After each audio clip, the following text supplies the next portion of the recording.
Picture this: a freezing highway, rain hammering down so hard you can't see 10 feet ahead, and inside a roadside diner packed wall to wall with 85 battle-scarred bikers, the front door creaks open, and a little girl walks in alone.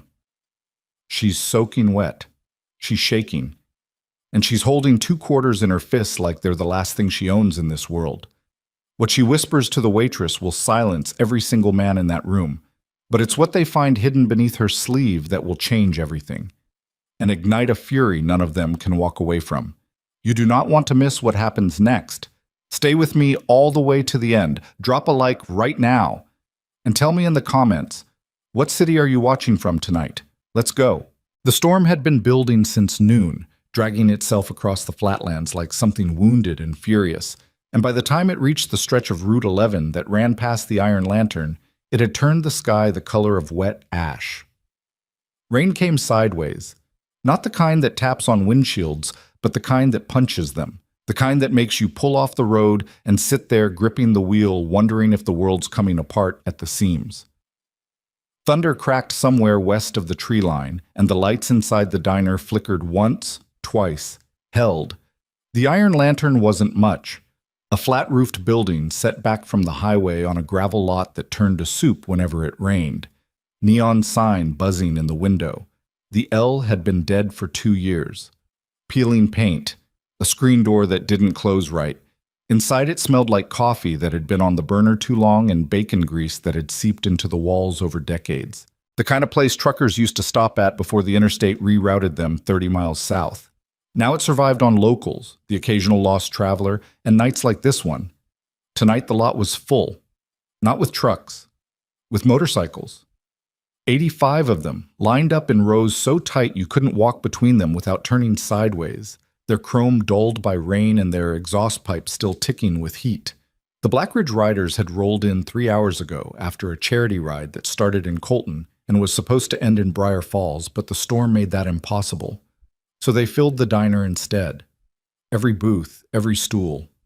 Men standing along the walls with their arms crossed and their leather vests dripping onto the cracked tile floor. The noise inside was a living thing. Laughter, arguments about football, someone's phone playing country music too loud, the clatter of plates, the hiss of the grill. 85 men who had ridden through hell together and were now waiting for the sky to stop, trying to kill them. Rhett Mercer sat at the far end of the counter with his back to the wall because that was where he always sat. 47 years old, face like a topographic map of bad decisions and worse luck. A scar that started above his left eyebrow and disappeared into his hairline, courtesy of a piece of shrapnel he never talked about from a deployment he never named. His hands were wrapped around a coffee mug, but he wasn't drinking. He was watching. That was what Rhett did. He watched doorways. He watched windows. He watched the way people moved and the things they did when they thought nobody was paying attention. 17 years in the Brotherhood, and they called him Roadhouse, not because he was loud, but because he was the one you found standing between trouble and everyone else, solid as a load-bearing wall, and just as likely to come down on you if you pushed too hard. He hadn't slept right in 6 years. Not since his daughter. Not since the accident. He didn't talk about that either. The waitress, a woman named Donna, who had been working the Iron Lantern since before the highway reroute, moved behind the counter with the efficiency of someone who had stopped caring about tips 20 years ago, but hadn't stopped caring about people. She refilled Rhett's mug without asking. He nodded. That was their entire conversation. Next to him, a younger rider named Cal was talking too much about a transmission problem on his Softail, and Rhett let the words wash over him the way you let rain wash over a roof, present but unabsorbed. His eyes kept drifting to the front door, not because he expected anything, because he couldn't help it. The door was old and warped, and it didn't sit flush in the frame, and every time the wind shifted, you could hear it rattle like something trying to get in. At 9:14, it opened. Not the way wind opens a door, not the way a man opens a door. It opened slowly, hesitantly, like something small and terrified was testing whether the world on the other side might be safe. And a girl stepped through. She couldn't have been more than 8, maybe less. It was hard to tell because she was so thin that her age seemed like a guess rather than a fact. She wore a gray hoodie 3 sizes too big, soaked through so completely that it clung to her like a second skin, and beneath it her frame was all sharp angles. Elbows, collarbones, wrists that looked like they might snap if you held them wrong. Her hair was dark and plastered to her face, and her sneakers squelched on the tile with every step, and she left a trail of water behind her like a small ghost dragging its own storm inside. Nobody noticed at first. The diner was too loud, too full, too alive with the chaos of 85 men who had nowhere else to be. But Rhett noticed. He noticed because the door had opened, and because his eyes had already been there, and because something about the way this child moved made every nerve in his body pull taut like a tripwire. She walked to the counter, not to the end where the stools were open, but to the middle, where she had to squeeze between two bikers who looked down at her with confusion, and she pressed her palms flat on the counter surface and stood on her toes so her chin just barely cleared the edge. Donna saw her, stopped mid-pour. The coffee pot hung in the air. The girl's hand came up, small fingers uncurled like a flower opening in the wrong season. 2 quarters sat in her palm, tarnished, worn smooth at the edges. Her voice was so quiet that later, when people talked about it, half the men in the room would swear they hadn't heard it at all, and the other half would swear they would never forget it. "Is 50 cents enough for a warm soup?" Donna set the coffee pot down. Her hand was shaking. She didn't answer immediately because her throat had closed. The way throats close when something cracks inside you without warning. The girl didn't look up. She kept her eyes on the quarters like they were the only safe thing in the room. And then the noise died. It didn't fade. It died.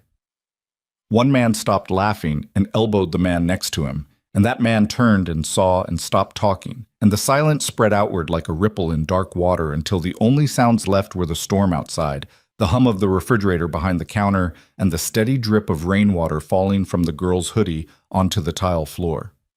85 men stared at a child who had walked through a storm with 2 quarters and asked if it was enough. Rhett's coffee mug was still halfway to his mouth. He set it down slowly.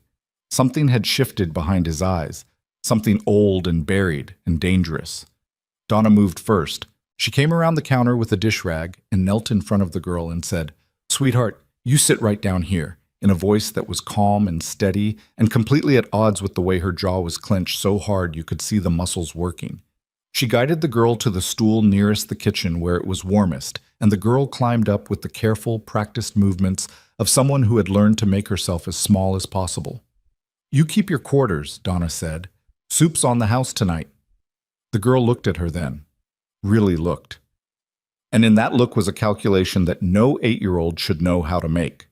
The rapid assessment of whether an adult's kindness was real or whether it came with a price that would be collected later, in the dark, when nobody was watching. She took the soup. She ate the way animals eat when they've been starved. Fast, defensive. One arm curled around the bowl like someone might take it away. Her spoon moved in quick, mechanical strokes, and she didn't look up, and she didn't slow down.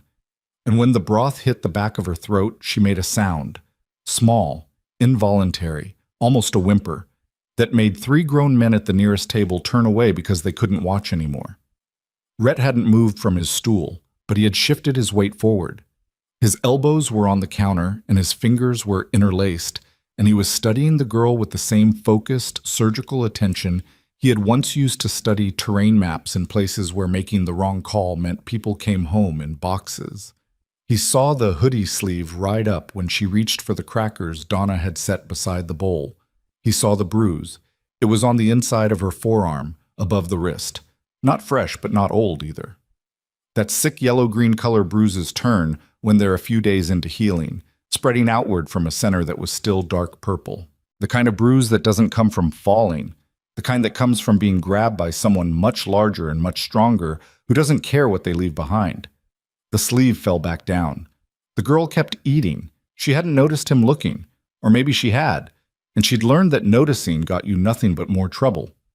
Rhett looked at Donna. Donna looked at Rhett. Neither of them spoke. They didn't need to.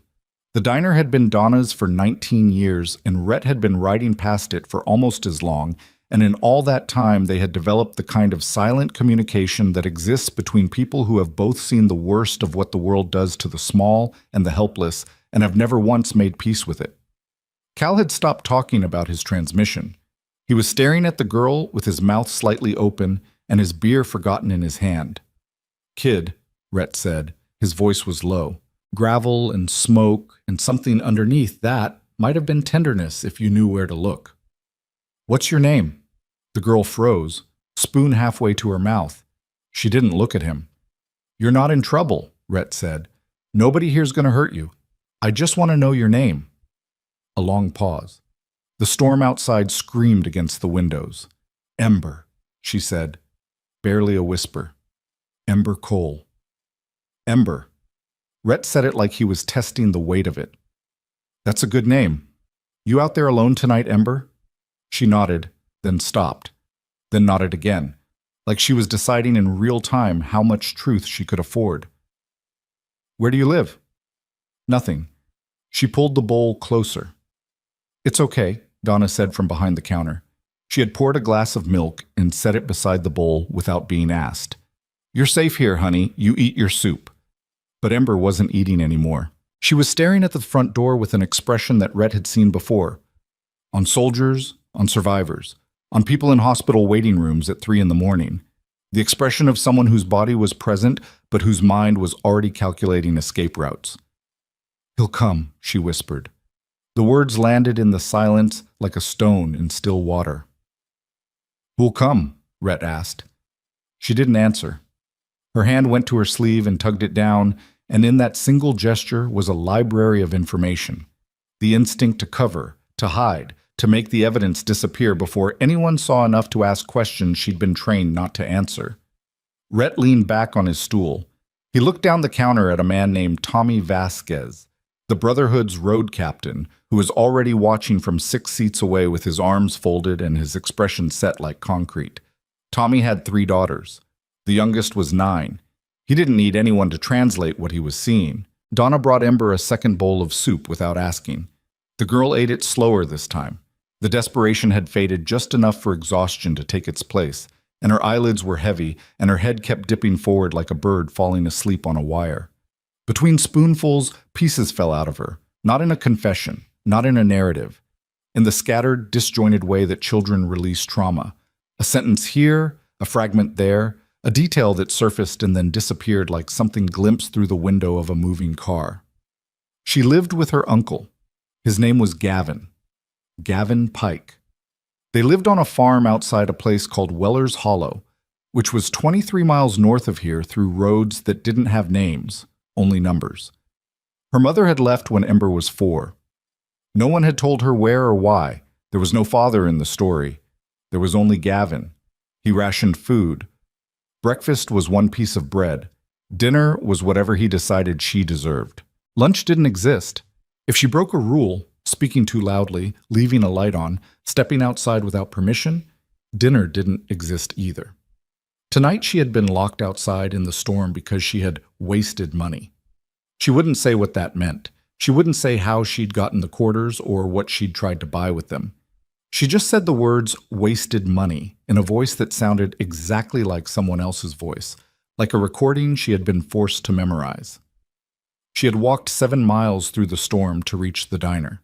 She knew it was here because she had seen it once through the window of Gavin's truck, months ago, and had memorized the route the way prisoners memorize the locations of unlocked doors. 7 miles. In a storm that grown men on 1,200-pound motorcycles had pulled off the road to wait out, an 8-year-old girl had walked 7 miles through that darkness with 2 quarters and a prayer that whoever was on the other side of that door would be kinder than the man she'd left behind. Nobody in the diner was talking anymore. The music had been turned off. Somewhere in the back, the cook had come out of the kitchen and was standing in the doorway with his apron still on and his face doing something complicated that involved not crying. Then headlights swept across the front windows. Ember's entire body changed. It was instantaneous. 1 second, she was a tired little girl with a milk mustache and heavy eyelids. The next, she was something else entirely. Rigid, coiled, vibrating with a fear so pure and so practiced that it could only come from years of learning exactly what those headlights meant. "He's here," she said. The soup spoon clattered against the bowl. Outside, a black pickup truck, F250 mud-caked, one headlight slightly dimmer than the other, swung into the gravel lot and skidded to a stop at an angle that blocked the front door's sightline from the road. The engine cut off, but the headlights stayed on, painting the rain in twin columns of dirty yellow light. A man got out.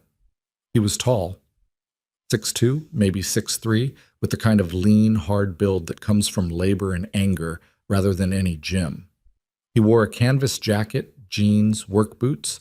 His hair was cropped short and his face was narrow, and his eyes, even from across the parking lot, through the rain, through the window, were the flat, lightless eyes of a man who had stopped pretending to feel things a long time ago.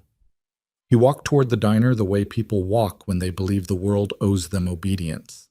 Long strides, jaw set, hands at his sides, but the fingers curled slightly, instinctively, into shapes that weren't quite fists, but wanted to be. Rhett watched him come.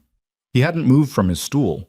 His coffee was cold, his expression was entirely blank, and that blankness was the most dangerous thing in the room because the men who knew him understood that when Rhett went blank, it meant every calculation had already been completed and every possible outcome had been mapped, and the only thing left was the decision about which one to set in motion. The front door opened. Cold air and rain blew in, and the man stepped through and his boots hit the tile with the heavy, deliberate sound of someone who is used to making his presence a form of violence. His eyes found Ember immediately, the way a hawk finds a rabbit in an open field. Automatic, predatory. He didn't scan the room. He didn't register the 85 men filling every corner. He looked at the girl and his jaw tightened and his right hand came up and he pointed at her with one finger like a weapon. "Get up," he said. Ember didn't move. Her hands were in her lap and her shoulders were hunched and she was staring at the counter surface with such intensity that it was as if she believed she could disappear into the grain of the wood if she just concentrated hard enough. "I said get up." His voice was a cold, flat instrument. No anger in it, no heat. Just the mechanical authority of a man who had never needed to raise his voice because the consequences of disobedience had always done the speaking for him. He crossed the room in 4 strides and his hand closed around her arm.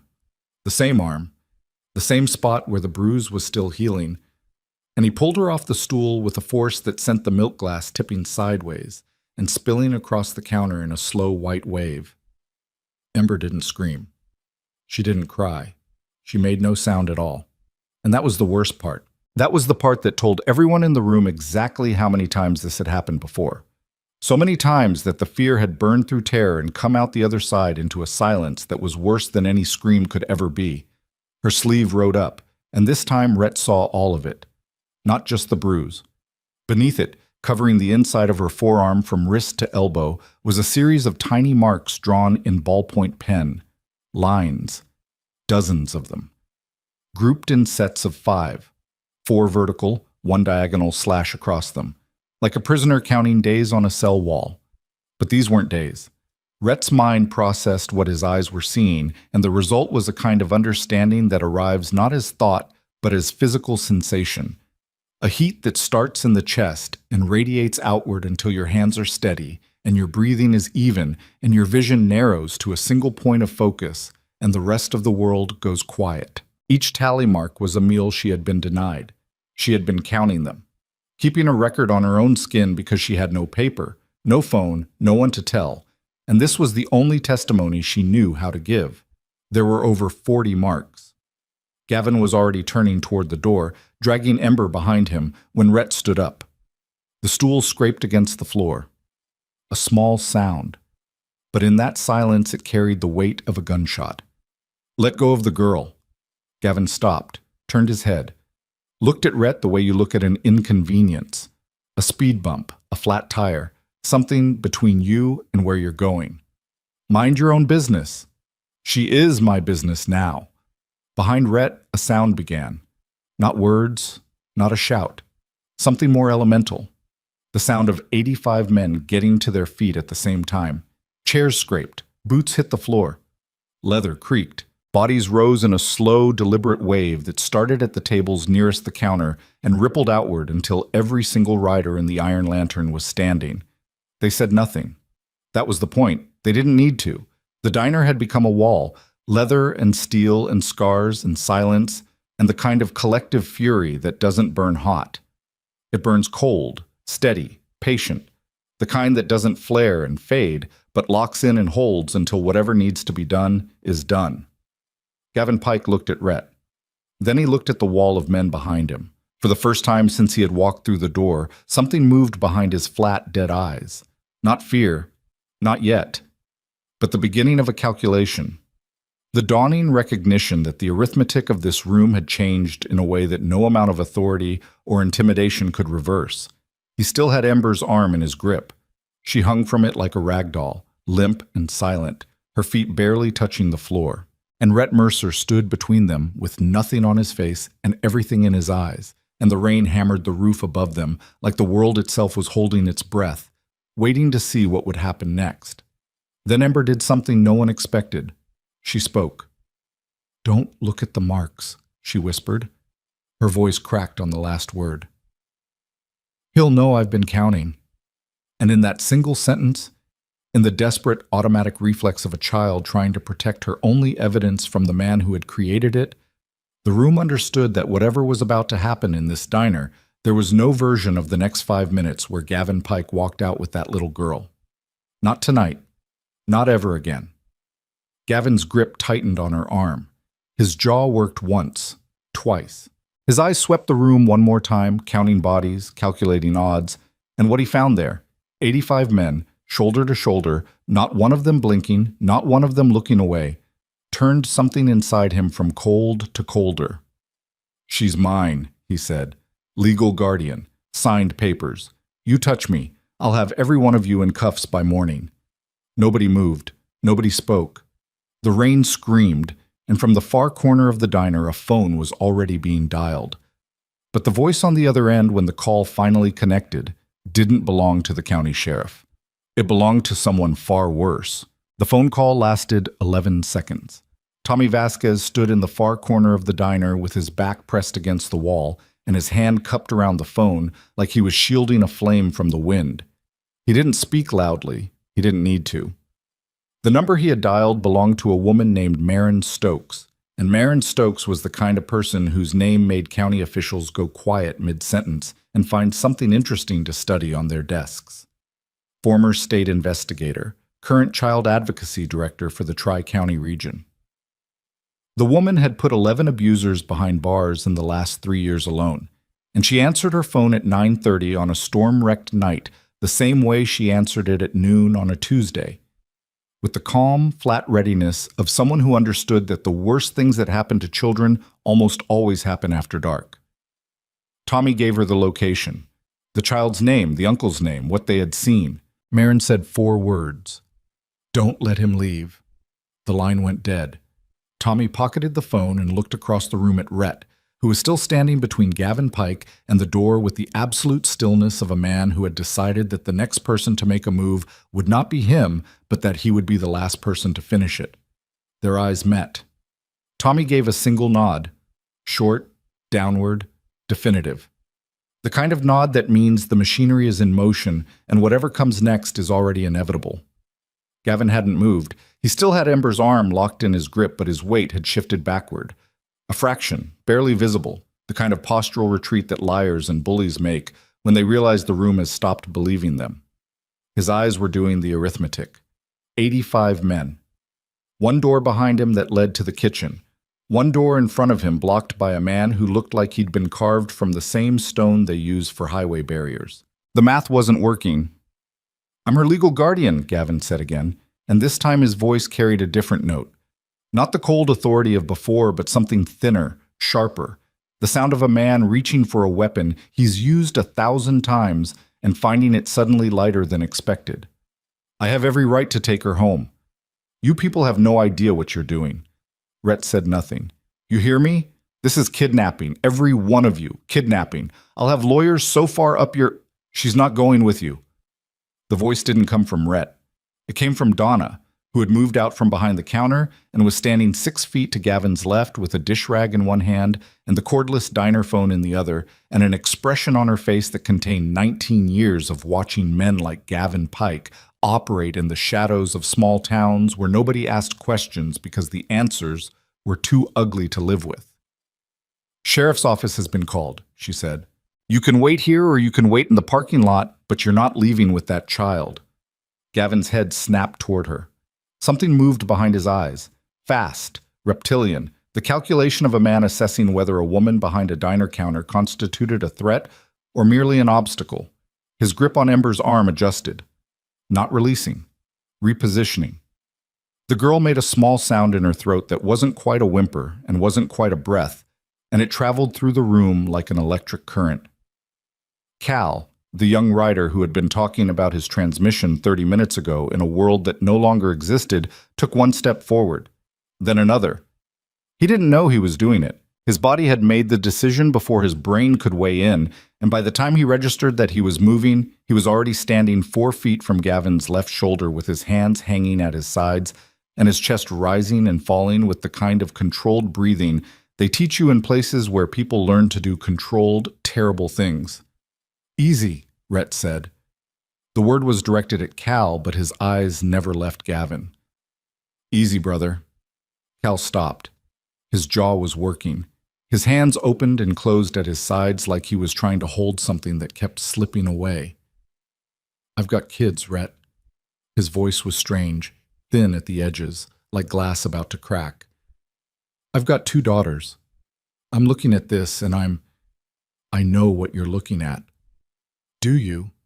Because from where I'm standing, I said, I know. The exchange was short and sharp, and it contained the first fracture, a hairline crack in the wall that the Brotherhood had formed. Not a crack in loyalty, something worse, a crack in discipline. Cal wanted to do something with his hands, and Rhett wanted him to do something with his patience, and the distance between those 2 wants was the distance between a controlled situation and a disaster. Tommy moved through the crowd. He put his hand on Cal's shoulder, not restraining, not comforting, something in between, and leaned close to his ear. Maren Stokes is on her way. She's bringing County with her. That man walks out of here in handcuffs or he walks out on a stretcher, but either way, he walks out without the girl. You understand? We do this clean. Cal looked at Tommy, looked at Gavin, looked at the child hanging from his grip like a broken puppet. Clean, he repeated. The word tasted wrong in his mouth. Clean. The diner existed in a held breath. Rain hammered the roof. The refrigerator hummed its idiot song. Somewhere in the back, the cook had turned off the grill, and the sudden absence of that ambient hiss made the silence sharper, more brittle, more aware of itself. Gavin tried a different angle. His voice shifted. The threat dropped away, and something else slid into its place. Something oily, something practiced, the voice of a man who had spent years performing reasonableness for social workers and teachers and neighbors who never quite looked hard enough. Look, he said, and his hands came up. One hand, the one not holding Ember. Palm out, peacemaking, the universal gesture of a liar asking you to trust him. I know how this looks, I get it. Kid's out in a storm, she's upset, she's telling stories. That's what she does. She's got behavioral problems. Doctor diagnosed her 2 years ago. She runs off. She makes things up. She walked 7 miles. Donna's voice cut through his like a blade through smoke. In this storm, at her age. Barefoot for the last 2 because her sneakers fell apart in the mud. You see them? You see what's on her feet? Those aren't shoes. Those are rags with laces. She walked 7 miles to get away from you, and you want to stand there and tell me she's making things up?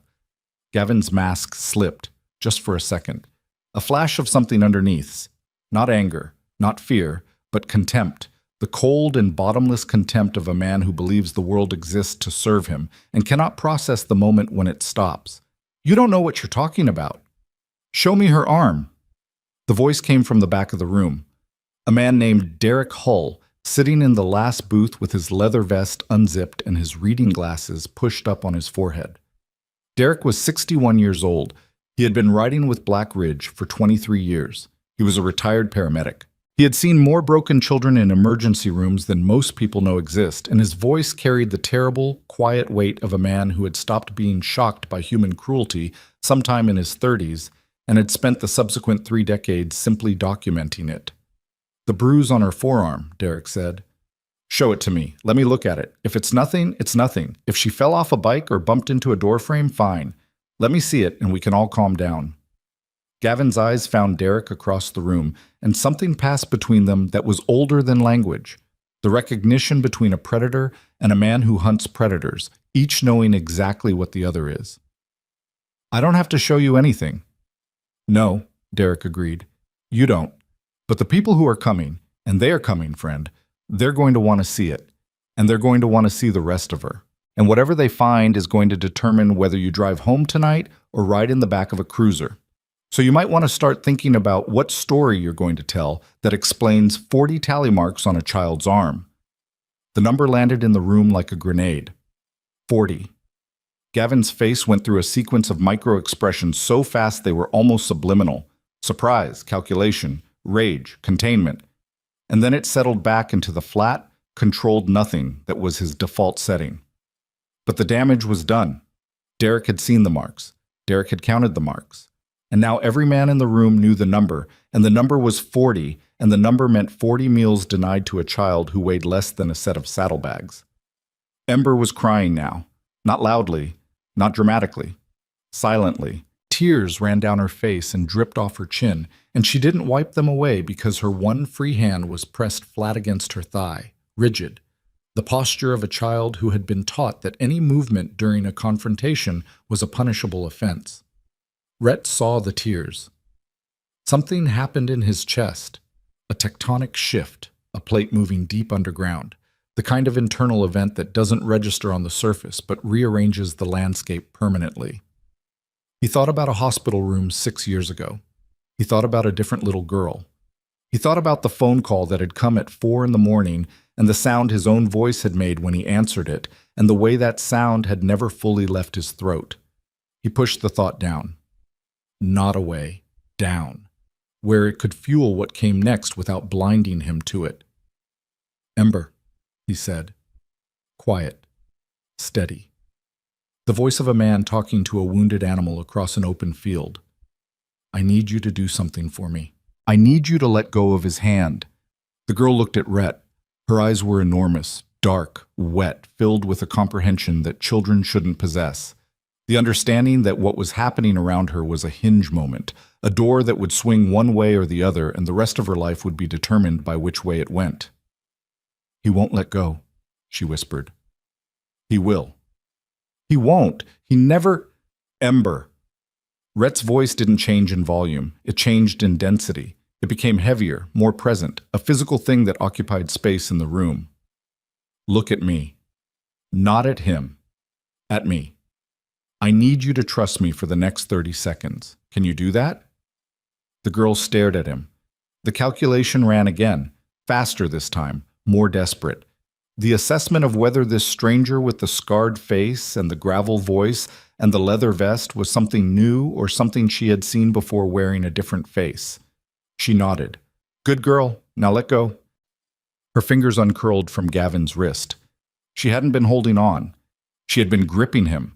Not out of affection, but out of training, the reflexive clinging of a child who had learned that resistance made things worse, and compliance was the shortest path through the pain. When her hand fell away, it was a small act of rebellion, and it was the bravest thing anyone in that diner had ever seen. Gavin's reaction was immediate. His grip tightened on her arm, and he pulled her toward him, and the movement brought her sleeve up again, all the way up this time, past the elbow. And the tally marks were visible to everyone. Rows and rows of them, tiny, meticulous, heartbreaking in their precision. A child's handwriting, a prisoner's count. A sound went through the room, not words. A collective intake of breath, a vibration in 85 chests, the sound a building makes in the second before something structural fails. Cal broke. He moved forward, fast, instinctive, his hand reaching for Gavin's wrist with the intent to peel it off the girl's arm the way you peel bark from a tree. And Rhett intercepted him, not gently. Rhett's arm came across Cal's chest and stopped him cold, and the impact of it, two grown men colliding in a space meant for coffee and pie, sent a salt shaker rolling off the counter and shattering on the floor. No, Rhett's voice was iron. Not like this. He's hurting her right now, Rhett, right in front of us. You're going to stand there and... I said not like this. Then how? Huh? How? Because I'm looking at a grown man squeezing a little girl's arm hard enough to leave another bruise, and you're telling me to wait for the system? The same system that put her with him in the first place? The words hung in the air like smoke. They were the truth, and everyone knew they were the truth. And the truth was a blade that cut both ways, because Cal was right. The system had failed this child spectacularly, had placed her with a monster, and then looked away. But Rhett was also right, because if any one of them laid a hand on Gavin Pike, everything that happened next would become about them instead of about her. Tommy stepped in, his hand on Cal's shoulder again, firmer this time, the grip of a man who loved his brother enough to hold him back from the mistake that would define him. 30 minutes, Tommy said. Low, close, eyes locked on Cal's. Maren Stokes will be here in 30 minutes. She will walk through that door with County Child Protective Services and a sheriff's deputy, and she will take that little girl out of his hands and into a system that, for all its failures, is the only thing standing between right now and a courtroom where that man answers for what he's done. 30 minutes, Cal. You've waited longer for an oil change. Cal's breathing was ragged. His eyes were wet.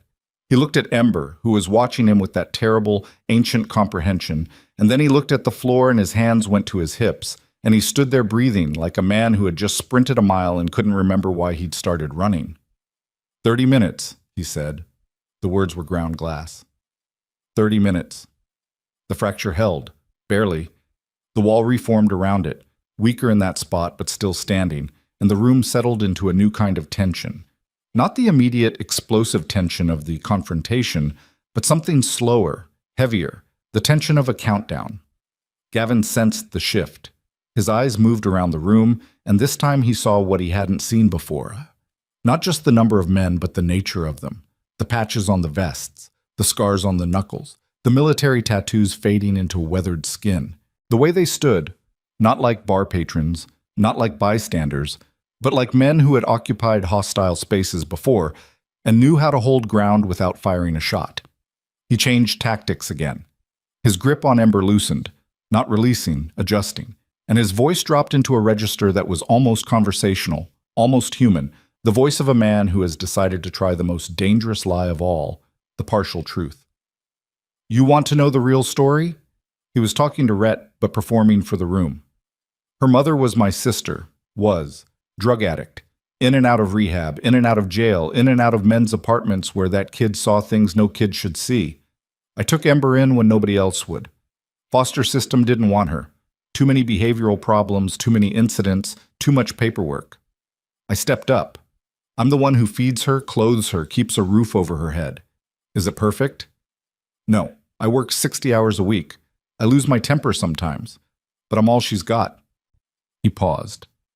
Looked at Ember with an expression that was engineered to look like love and missed by exactly the distance between performance and truth. Tell them, Ember.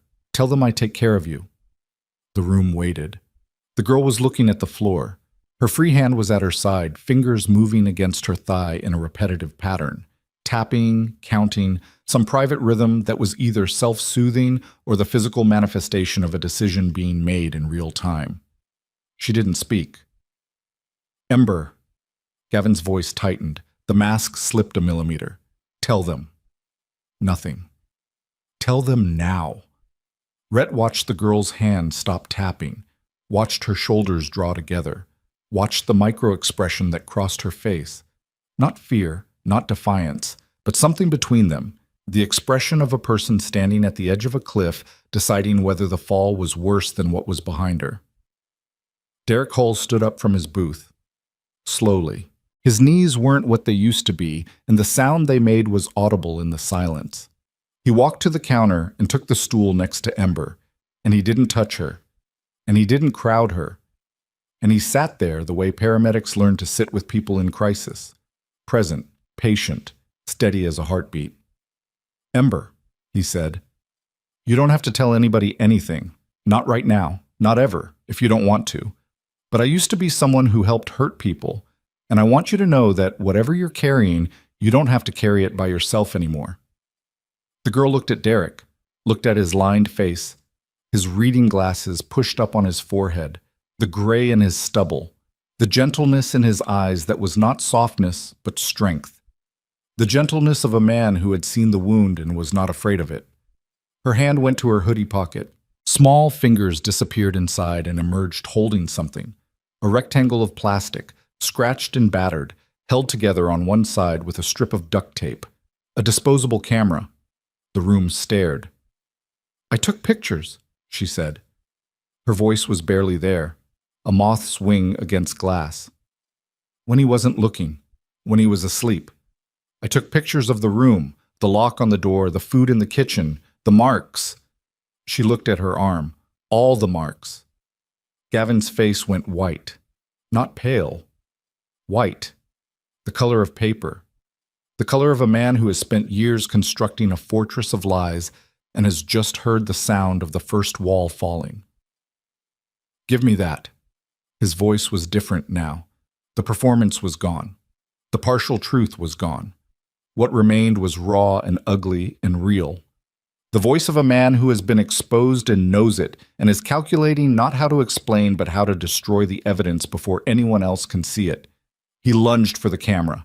Ember pulled it to her chest and curled over it, and the motion was so fast and so practiced, the protective curl of a body that had learned to shield the things it could not afford to lose, that it was clear she had rehearsed this moment, had imagined it, had prepared for the exact second when the man who controlled her world would try to take the only proof that her world was wrong.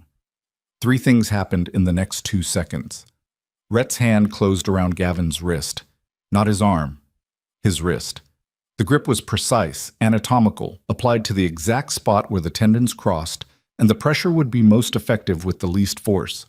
It was the grip of a man who had been trained to restrain without injuring and who was using every molecule of that training to keep himself from doing something else entirely. Donna took Ember, pulled her off the stool and behind the counter, and into the kitchen in a single fluid motion that happened so smoothly it seemed choreographed, the girl clutching the camera to her chest like a life raft, and disappearing through the kitchen doorway into the warm, bright space beyond where the cook stood, with his arms open and his face set in the expression of a man who would die before he let anything through that door. And Tommy Vasquez's phone rang. He answered it on the first ring. Listened. His face changed. Not dramatically. Tommy's face didn't do dramatic. But the muscles around his jaw tightened and his eyes went to Rhett. And what passed between them in that glance was a transmission of information so compressed and so complete that it would have taken a paragraph to translate into words. He hung up. Rhett. Yeah. Marin's not coming. The words landed like a coffin lid closing. What do you mean she's not coming? Bridge on Route 9 is out.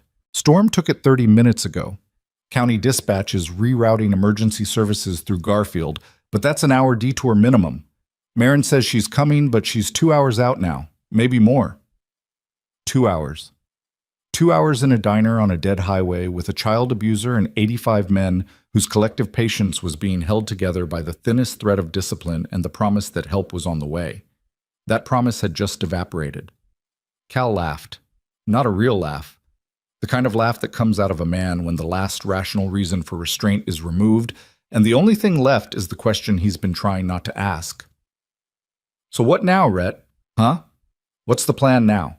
We stand here for 2 more hours watching this man pace around while that little girl hides in the kitchen? We play babysitter for a child abuser because the system, the same system that gave him a kid to destroy, can't get a car across a bridge? Cal, no, I'm done with Cal. I'm done with easy, brother. I'm done with 30 minutes. You know what 30 minutes is? It's a lie we tell ourselves so we don't have to do the hard thing. And I'm looking at the hard thing, Rhett. It's standing right there in a canvas jacket, and it's got a little girl's fingerprint bruises on its hands. And I want someone to tell me, right now, tonight, in this room, why we're pretending the rules still apply. The room vibrated with the question. It hung there like a live wire, arcing and sparking, and every man in the diner felt it because Cal wasn't just speaking for himself. He was speaking for the thing that lived in all of them. The fury, the helplessness, the primal, bone-deep rage of men who had sworn to protect the vulnerable and were being asked to protect them politely. Rhett looked at Cal, looked at the tears on his face, the cords standing out in his neck, the tremor in his hands. He saw himself in that tremor, saw himself 6 years ago, standing in a hospital corridor with his own hand shaking and a doctor's voice telling him things that words weren't built to carry. "Because she needs us to be better than him," Rhett said. That's why. The words were quiet. They had no force behind them. They were not an argument or a command or a plea.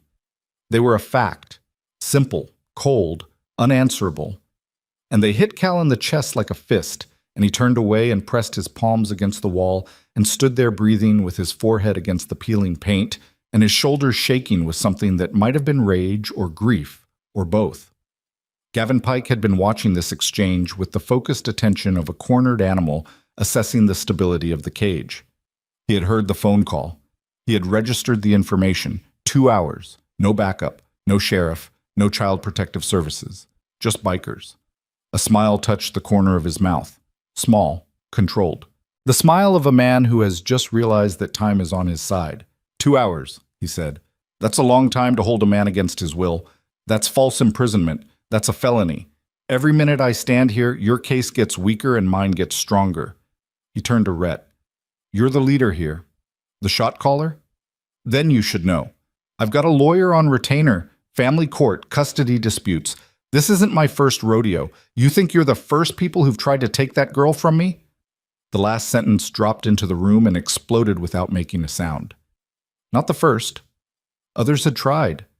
Others had seen the bruises, heard the stories, raised the alarm, and Gavin Pike had beaten them, had outmaneuvered them with lawyers and paperwork and the careful, practiced manipulation of a system designed to give the benefit of the doubt to legal guardians, had taken their concern and turned it into his shield and walked away clean every single time. Derek Hull spoke from the counter. His voice was very calm. How many times, Ember? The question floated through the kitchen doorway and found the girl sitting on an overturned milk crate with the camera in her lap and the cook's apron draped over her shoulders like a blanket.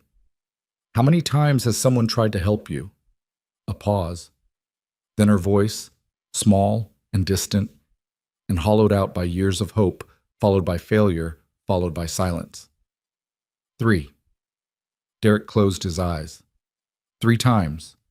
3 teachers, 3 neighbors, 3 concerned citizens who had looked at this child and seen what everyone in this diner was seeing now. And 3 times the system had examined the evidence and found it insufficient, or the lawyer had filed the right motion, or the social worker's caseload was too heavy, or the investigation was closed due to lack of cooperation from the minor. 3 times Ember Cole had watched help arrive and then watched it leave. 3 times she had learned that the world would notice her suffering and then decide, officially, that it wasn't suffering enough. Rhett's hands were on the counter. He was looking at them. At the scars across his knuckles, the calluses on his palms, the way his fingers pressed into the laminate surface with a force that was turning his nail beds white. He was thinking about a little girl in a hospital bed. He was thinking about the moment he had arrived too late. He was thinking about the years since then. The riding, the drinking, the silence, the 1,000 empty miles of highway that he had used to outrun a grief that ran faster. He looked at Gavin Pike.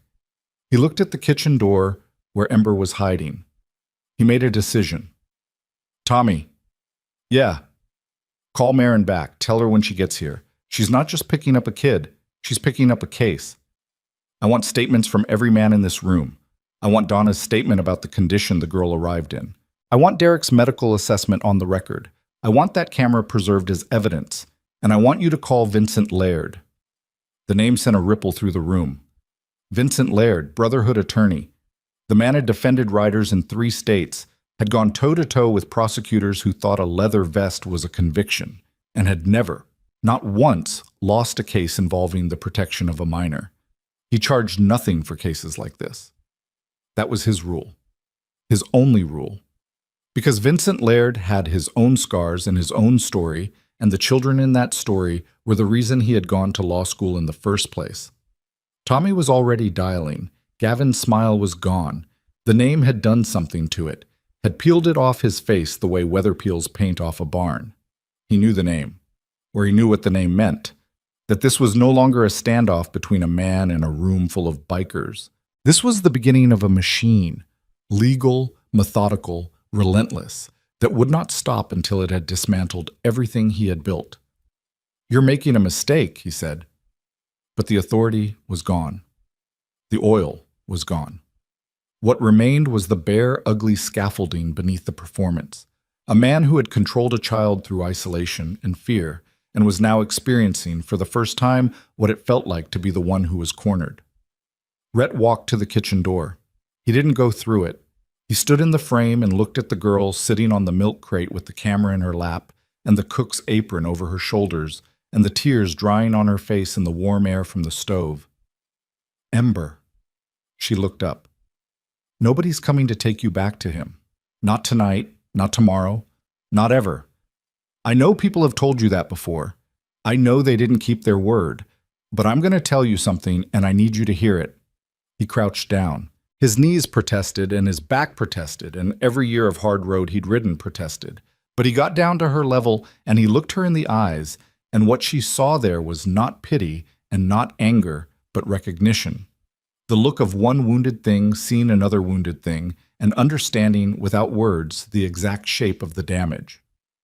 "I had a daughter," he said. "Her name was Lily. She was 9. She's gone now, and I can't get her back, and I've spent 6 years trying to figure out why I'm still here when she's not. And I think maybe tonight I know." His voice broke on the last word, just barely. A hairline fracture in the granite. He cleared his throat, and the fracture sealed, and he was Roadhouse again. Solid, immovable, the wall between trouble and everything that mattered. "Can I hold on to that camera for you? Keep it safe?" Ember looked at the camera, looked at Rhett. The calculation ran one final time, faster than ever, stripped down to its essential binary: trust or don't. She held it out. Rhett took it with both hands, the way you take something fragile, something irreplaceable, something that weighs almost nothing and means almost everything. Behind him, in the diner, Gavin Pike was watching the kitchen doorway with the expression of a man who has just realized that the ground beneath him has been shifting for months, and he is only now feeling the first crack. And from outside, through the storm, through the rain, through the howling dark, a sound rose. Faint at first, then louder, then unmistakable. Engines. Not 1, not 5. More. A low rolling thunder that had nothing to do with the weather, growing from the south, building along the highway like a wave that hadn't yet reached the shore. Tommy looked up from his phone. "That's not county," he said. Rhett stood, turned, faced the room. Through the rain-streaked windows, headlights appeared.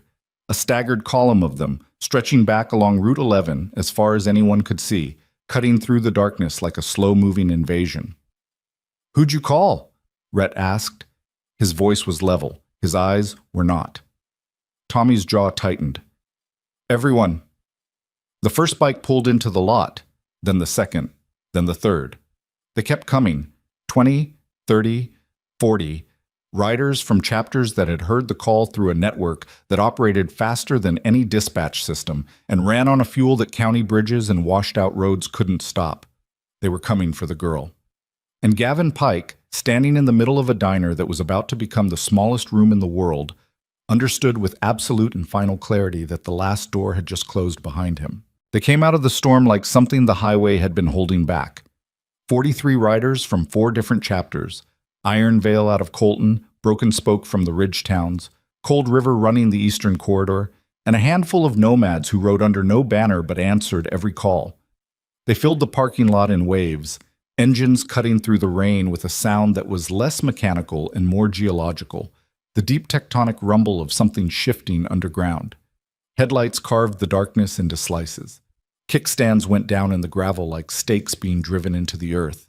Men dismounted and walked toward the diner without hurrying, without speaking, rain running off their shoulders and their vests and their bare hands. And they filed through the front door one after another until the Iron Lantern held 128 men and 1 little girl and 1 man who had nowhere left to go. Gavin Pike stood in the center of the room and watched them come, and for the first time his body betrayed what his face refused to show. His left hand was trembling. Not much. A vibration at the fingertips, a micro-tremor that traveled up through his wrist and disappeared into the tension of his forearm. He tucked the hand into his jacket pocket, and the tremor became invisible, But Rhett had already seen it and filed it in the place where he kept things that mattered. The man who walked in last was not the largest or the loudest. He was average height, lean, with a gray beard trimmed close and eyes the color of creek water in January. His name was Silas Dorn, and he was the founding president of Iron Vale, and he had been riding motorcycles since before most of the men in this room were born. He moved through the crowd the way water moves through rock. Not around it, through it. And people stepped aside, not because he asked, but because something in the air around him made standing still feel like a bad idea. Silas found Rhett at the counter. They didn't shake hands. They didn't embrace. Silas looked at Rhett, and Rhett looked at Silas and the entire history between them. 20 years of shared roads, shared losses, shared silences, passed in a glance that lasted 2 seconds and contained more information than an hour of conversation. "Where's the girl?" "Kitchen. Donna's with her. She's got a camera. Evidence. Photos of the conditions." "And him?" Rhett tilted his head toward Gavin, who was now flanked on 3 sides by men who had positioned themselves with the casual, practiced geometry of people who understand containment. Silas looked at Gavin. The look lasted 4 seconds. Then he turned back to Rhett. "Tommy briefed me on the drive. Marin's 2 hours out. Bridge on 9 is gone. Sheriff's running backup routes. We hold the room." "That's the plan." "That's a long time to hold a room, Rhett." "I know." Silas pulled a pack of cigarettes from his vest pocket, looked at them, put them back. An old habit. The reaching for the thing you reach for when your hands need something to do besides what they want to do. "There's something else," Silas said. His voice dropped. Not to a whisper.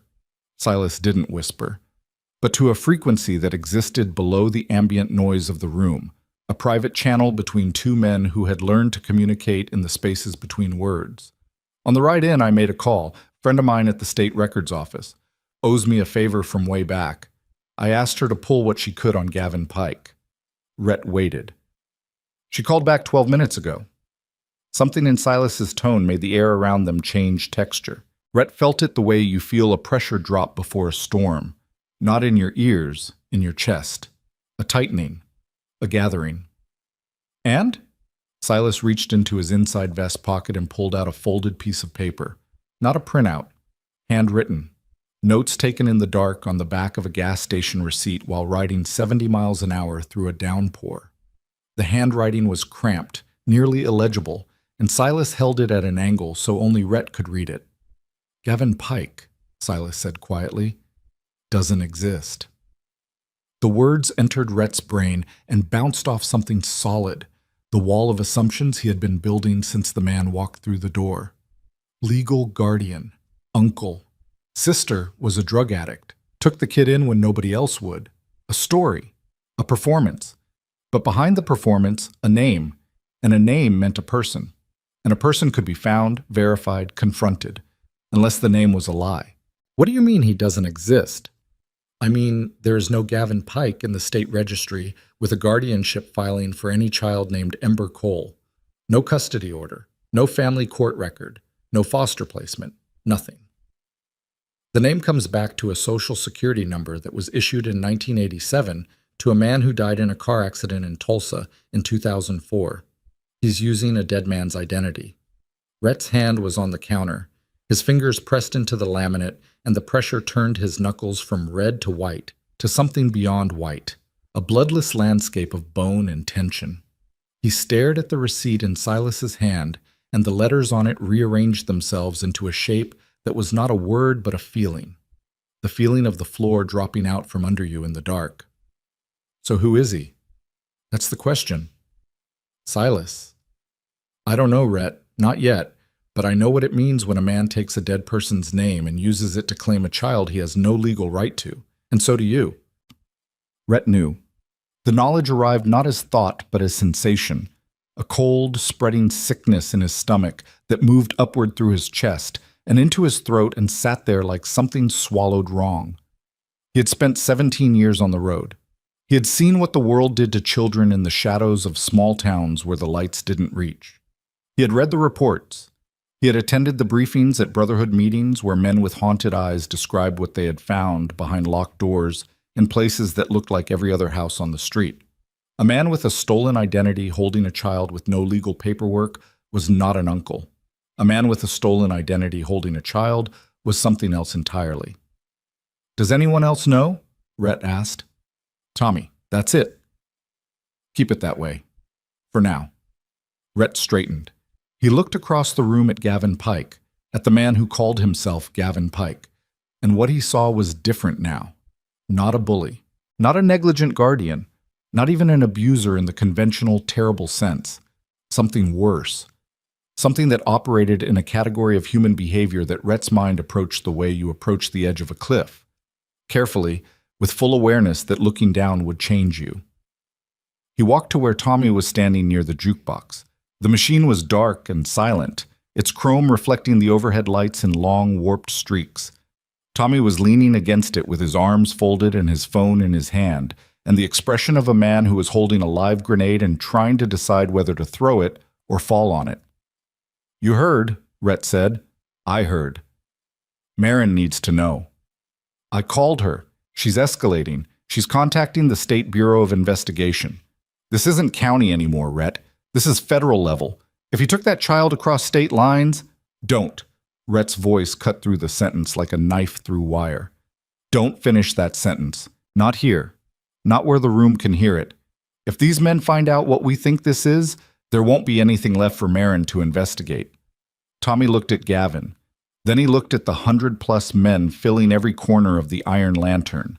Men who were already operating at the outer edge of restraint.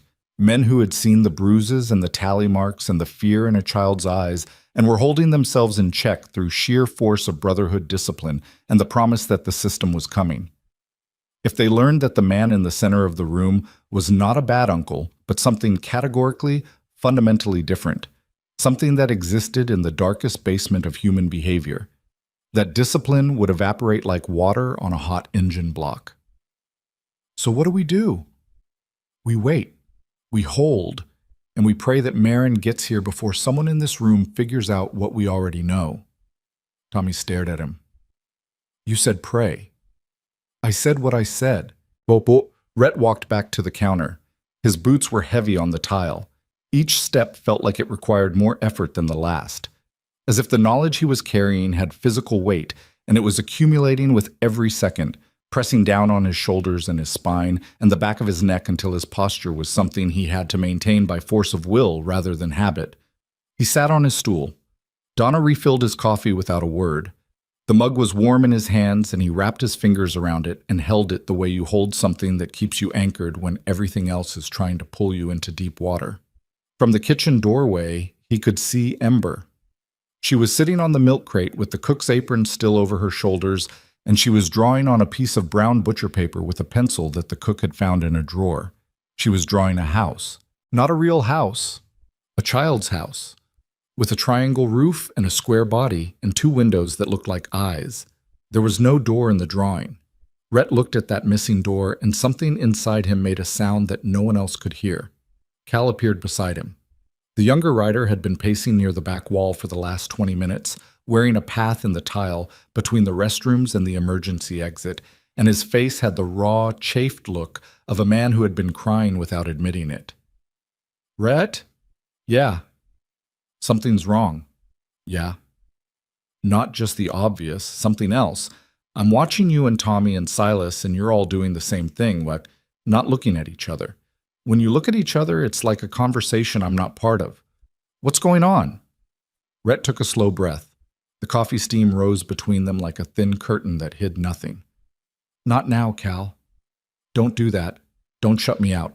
I've been riding with this brotherhood for 6 years. I've earned the right to know what's happening. You have, and you will, but not here. Cal leaned closer. His voice dropped to a rasp. Is it worse than we think? Rhett didn't answer. The non-answer was the answer, and Cal received it like a physical blow.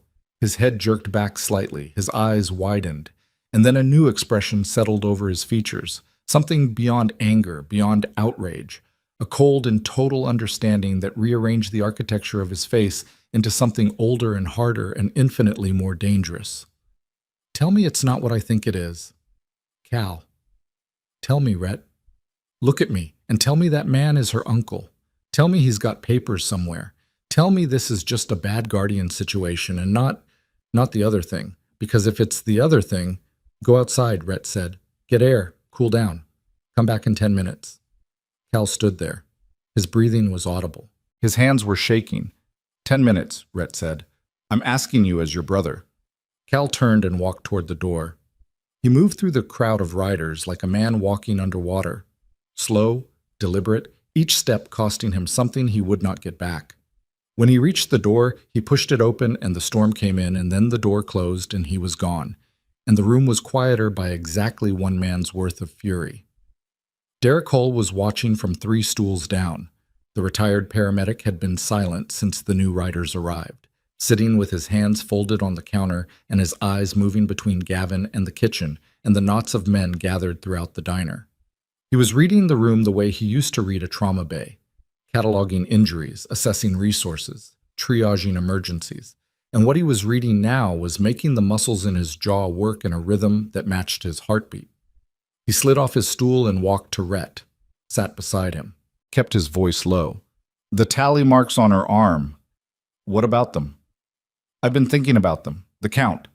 40 marks. That's 40 denied meals.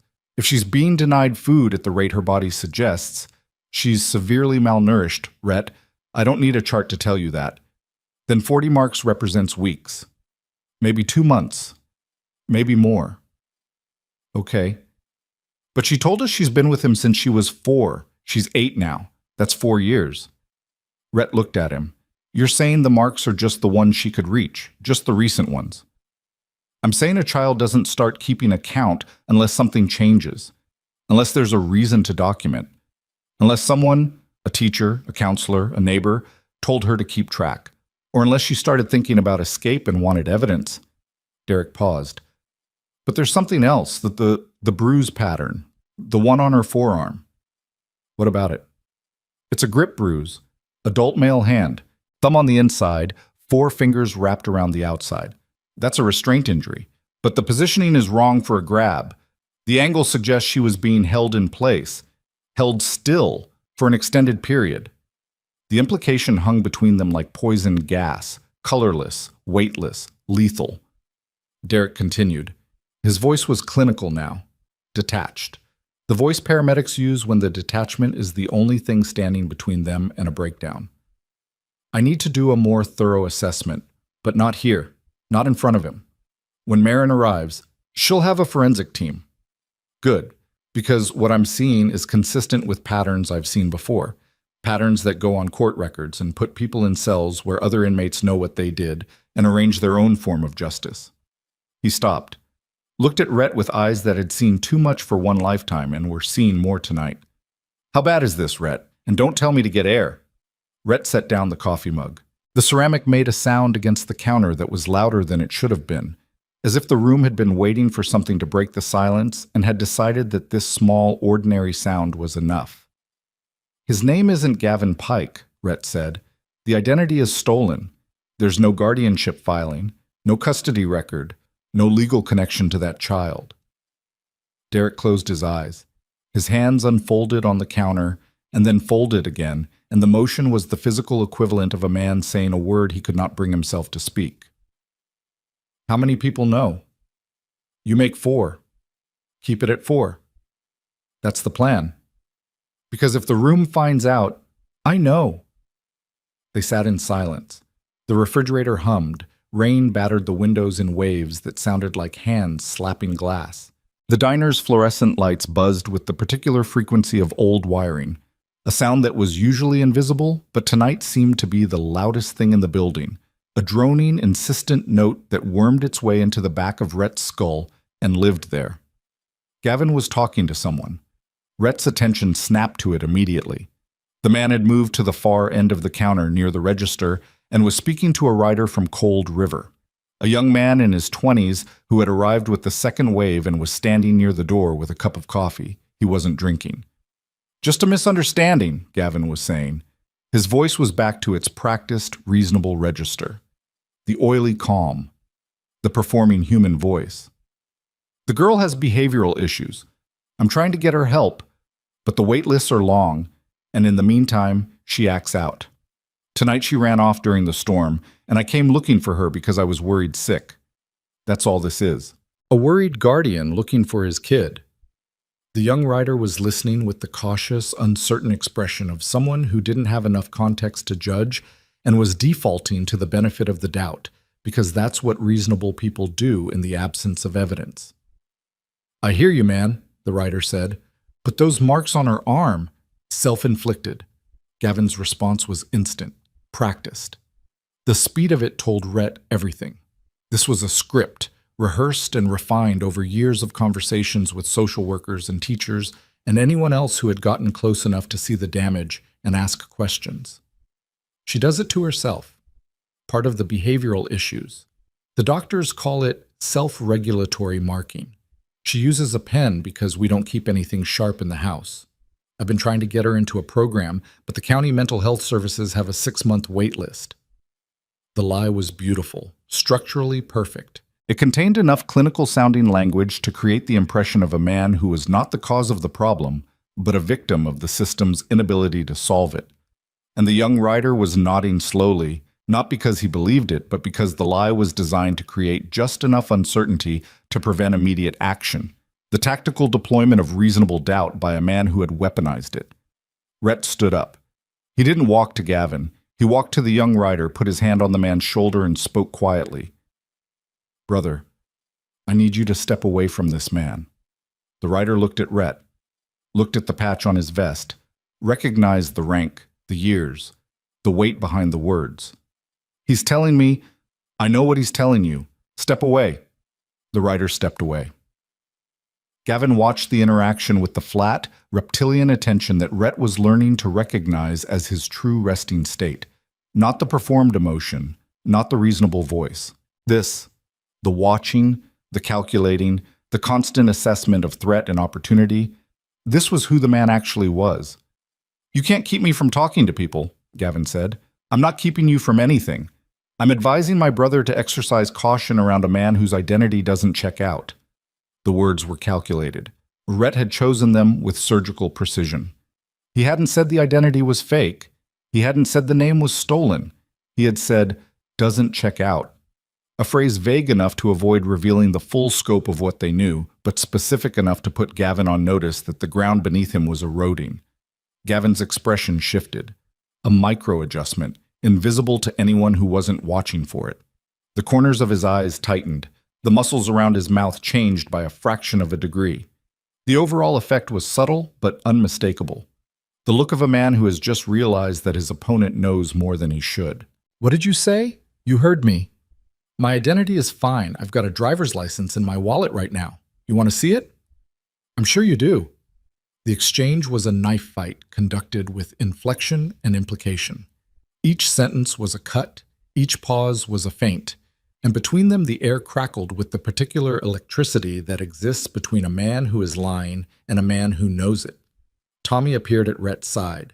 His phone was in his hand and his face carried the expression of someone who has just received information that has physically changed the weight of his body. "Rhett, outside. Now." They stepped through the kitchen to the back door. The cook held it open and the storm swallowed them immediately.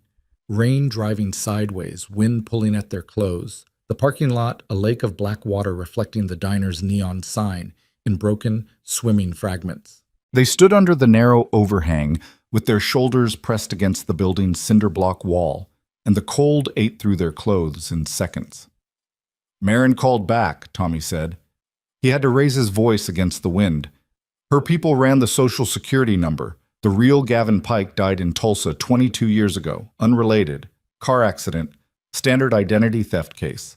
But they cross-referenced the photo on the driver's license with federal databases." He stopped, swallowed. The rain ran down his face, and he didn't wipe it away. "His real name is Wade Sefton. He's got a record in 2 states, aggravated assault in Tennessee, dismissed on a technicality, child endangerment in Kentucky. Case collapsed when the primary witness, a 9-year-old girl, recanted her testimony." The world contracted. Rhett felt it happen, the edges of his vision pulling inward, the sound of the storm fading to a hum, his entire sensory apparatus narrowing to a single point of focus, That was Tommy's face and Tommy's words and the shape of the catastrophe they were describing. A 9-year-old girl, Rhett repeated, recanted her testimony. You know what that means. Rhett knew what that meant. It meant she had been pressured, threatened, manipulated into silence by a man who understood that a child's voice is the easiest voice to erase. It meant that somewhere in Kentucky there was a girl, older now, a teenager maybe an adult, who had tried to tell the truth and had been taught that the truth was more dangerous than the lie. How long has he had Ember? Marin's people are working on it, but the timeline doesn't match his story. He said 4 years. If that's true, he took her when she was 4. But there's no missing person report for Ember Cole in any state database. No custody filing, no foster placement. It's like she appeared out of nowhere. Or like she disappeared from somewhere and nobody noticed. Tommy's jaw was working. A muscle in his cheek pulsed with a rhythm that had nothing to do with the cold. There's more. More. Marin's contact at the State Bureau, she ran a wider search. Wade Sefton has been linked to 3 different addresses in 3 different states over the last 8 years. At each address, he was documented living with a minor female child. Different name each time. Different child each time. The words arrived and detonated. Different child each time. Rhett's hand went to the wall behind him. Not for support. His body was still upright, still functional, still doing the mechanical work of standing and breathing and existing. But because his hand needed to touch something solid, something that was not moving, something that existed in the physical world and could be verified as real, because what Tommy was saying did not feel real. It felt like a trapdoor opening beneath the surface of a nightmare that was already too dark to see the bottom of. 3 children, Rhett said. 3 that they've found. Could be more. The federal people are mobilizing.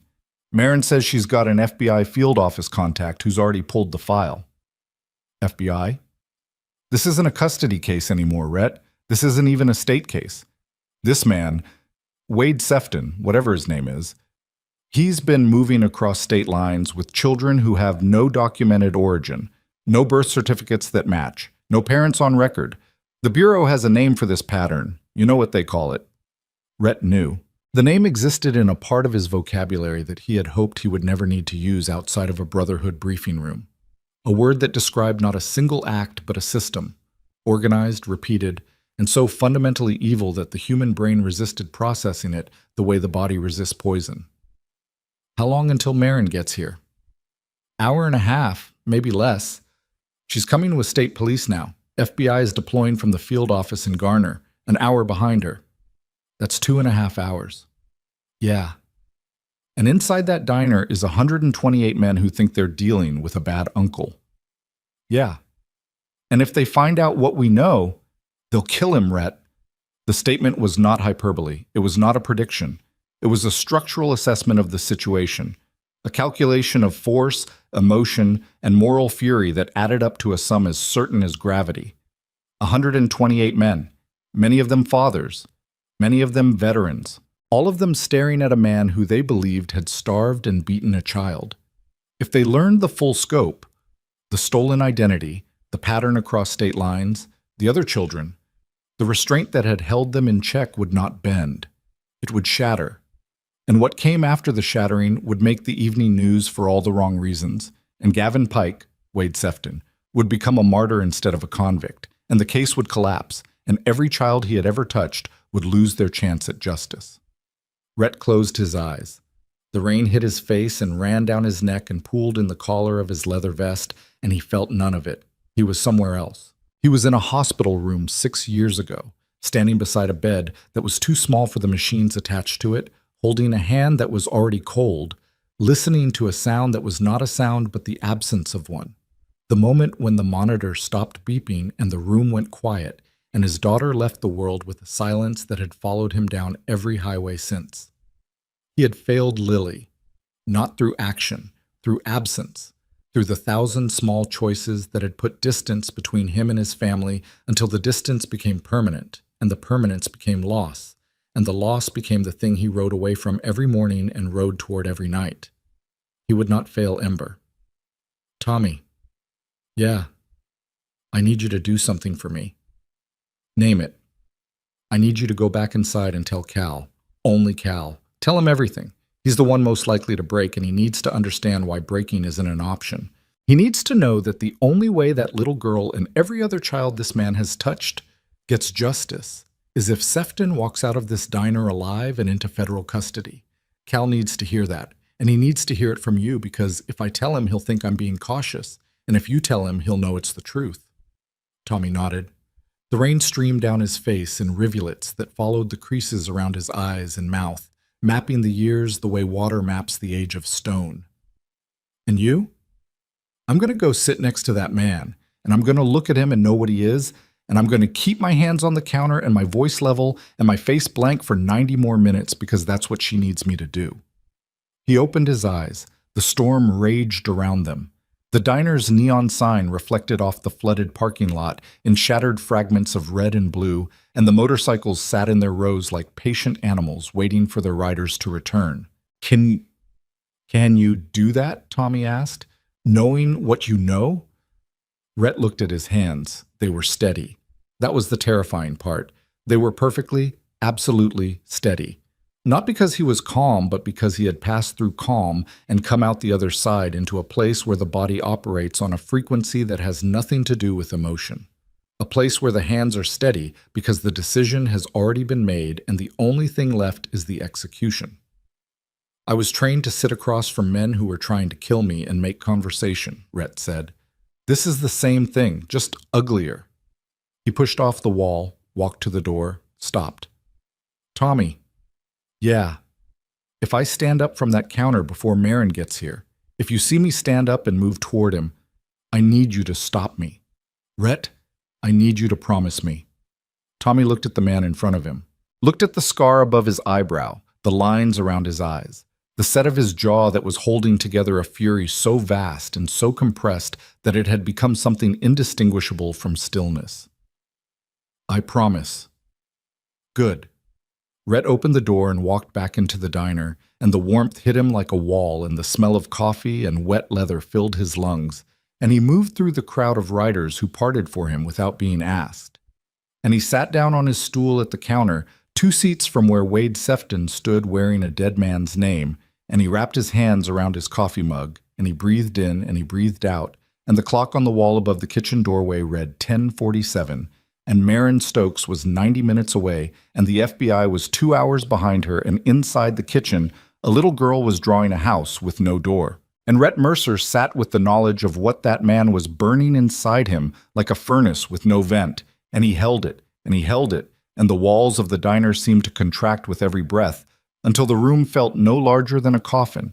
And the man 2 seats away looked at him and said, "You look like you've seen a ghost, friend."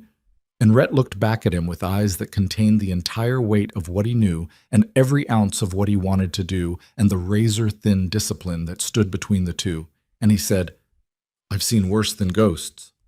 And the clock ticked, and the rain fell, and somewhere on a dark highway, a convoy of state police cruisers was racing toward a diner that was one wrong word away from becoming a crime scene of an entirely different kind. 11:03. Rhett had been sitting 2 stools from Wade Sefton for 16 minutes, and each minute had lasted approximately 1 year. The coffee in his mug had gone cold again, and Donna had come to refill it twice, and both times he had shaken his head without looking at her, because looking away from the man beside him felt like turning your back on an open flame in a room full of gasoline. Sefton was talking. He had been talking for most of those 16 minutes. A low, steady stream of reasonable-sounding words directed at no one in particular and everyone within earshot, the practiced monologue of a man who understood that silence was his enemy and noise was his shield. He talked about the difficulty of raising a child alone. He talked about the county's underfunded mental health services. He talked about how tired he was, how hard he worked, how nobody understood the sacrifices a single guardian made. Rhett listened to every word the way a bomb technician listens to a ticking mechanism. Not for meaning, but for pattern, for the rhythm beneath the rhythm, for the moment when the cadence would shift and reveal the thing it was hiding. Then Cal came back inside. The front door opened and the storm blew in, and Cal stepped through it, and the man who walked into the diner was not the same man who had walked out 20 minutes ago. The change was visible in the architecture of his face. The softness was gone. The raw emotional turbulence was gone, replaced by something flat and hard and terrifyingly controlled. Tommy had told him. Cal knew everything now, and the knowledge had not broken him the way Rhett had feared. It had compressed him, taken all that scattered fury and pressed it into a single dense point of focus that burned behind his eyes like a pilot light. He walked to the counter, sat on the stool to Rhett's right, placed both hands flat on the laminate surface. Said nothing. Rhett glanced at him. Cal's hands were steady. His breathing was even. His jaw was set in a line that could have been cut from steel with a plasma torch. "You good?" Rhett asked. "No," Cal said, "but I'm here." That was enough. The diner had settled into a strange, suspended equilibrium. 128 men occupying a space designed for 40, the air thick with the smell of wet leather and cooling grease, and coffee that had been brewing so long it had become something closer to medicine than beverage. Conversations happened in low murmurs along the walls. Men leaned against booths and window frames and each other, their voices kept deliberately below the frequency of the room's ambient tension, as if speaking too loudly might crack whatever fragile membrane was holding the situation together. Sefton had stopped talking. He was watching Cal with the attentive stillness of an animal that has detected a change in the environment and is deciding whether to fight or flee. Something in Cal's demeanor had registered. The transformation, the new density, the eyes that looked at Sefton and saw through every layer of performance to the thing underneath. "You got a problem?" Sefton said. Cal didn't look at him. He looked at the counter, at his own hands, at the space between his fingers where the knuckles met the skin.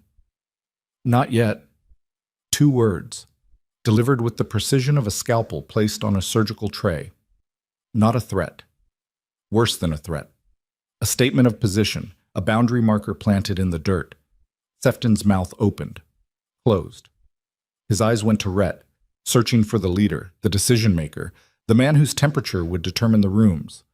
Rhett gave him nothing. His face was a wall, no emotion, no tells. The perfect practiced blank of a man who had spent 90 minutes looking at a monster and was holding himself together through a combination of discipline and the knowledge that 128 men were following his lead, and if he cracked, they would shatter. 11:19. The clock's second hand moved with the grinding inevitability of something that could not be reasoned with, or bribed, or intimidated. Each tick was a small explosion of sound that Rhett felt in his teeth. The back door banged open. Everyone turned. The sound was wrong. Too loud, too sudden, too much like a gunshot for a room already wired to its limit. 3 riders from Broken Spoke came through the kitchen in a formation that was half walk, half run, and the man in front, a wide-shouldered rider named Dutch with a gray ponytail and hands the size of dinner plates, was carrying something. A phone. But not carrying it the way you carry your own phone. Carrying it the way you carry evidence. Pinched between 2 fingers, screen facing out, arm extended like the device was hot. "Rhett!" Dutch's voice was thick with something Rhett couldn't immediately identify. "You need to see this." "What is it?" "We were covering the lot, making sure nobody came in or out without us knowing. Pete noticed the truck. His truck." He jerked his chin towards Sefton. "We didn't touch it. Doors were open from the rain. But Pete saw the glove box hanging and there was a phone inside.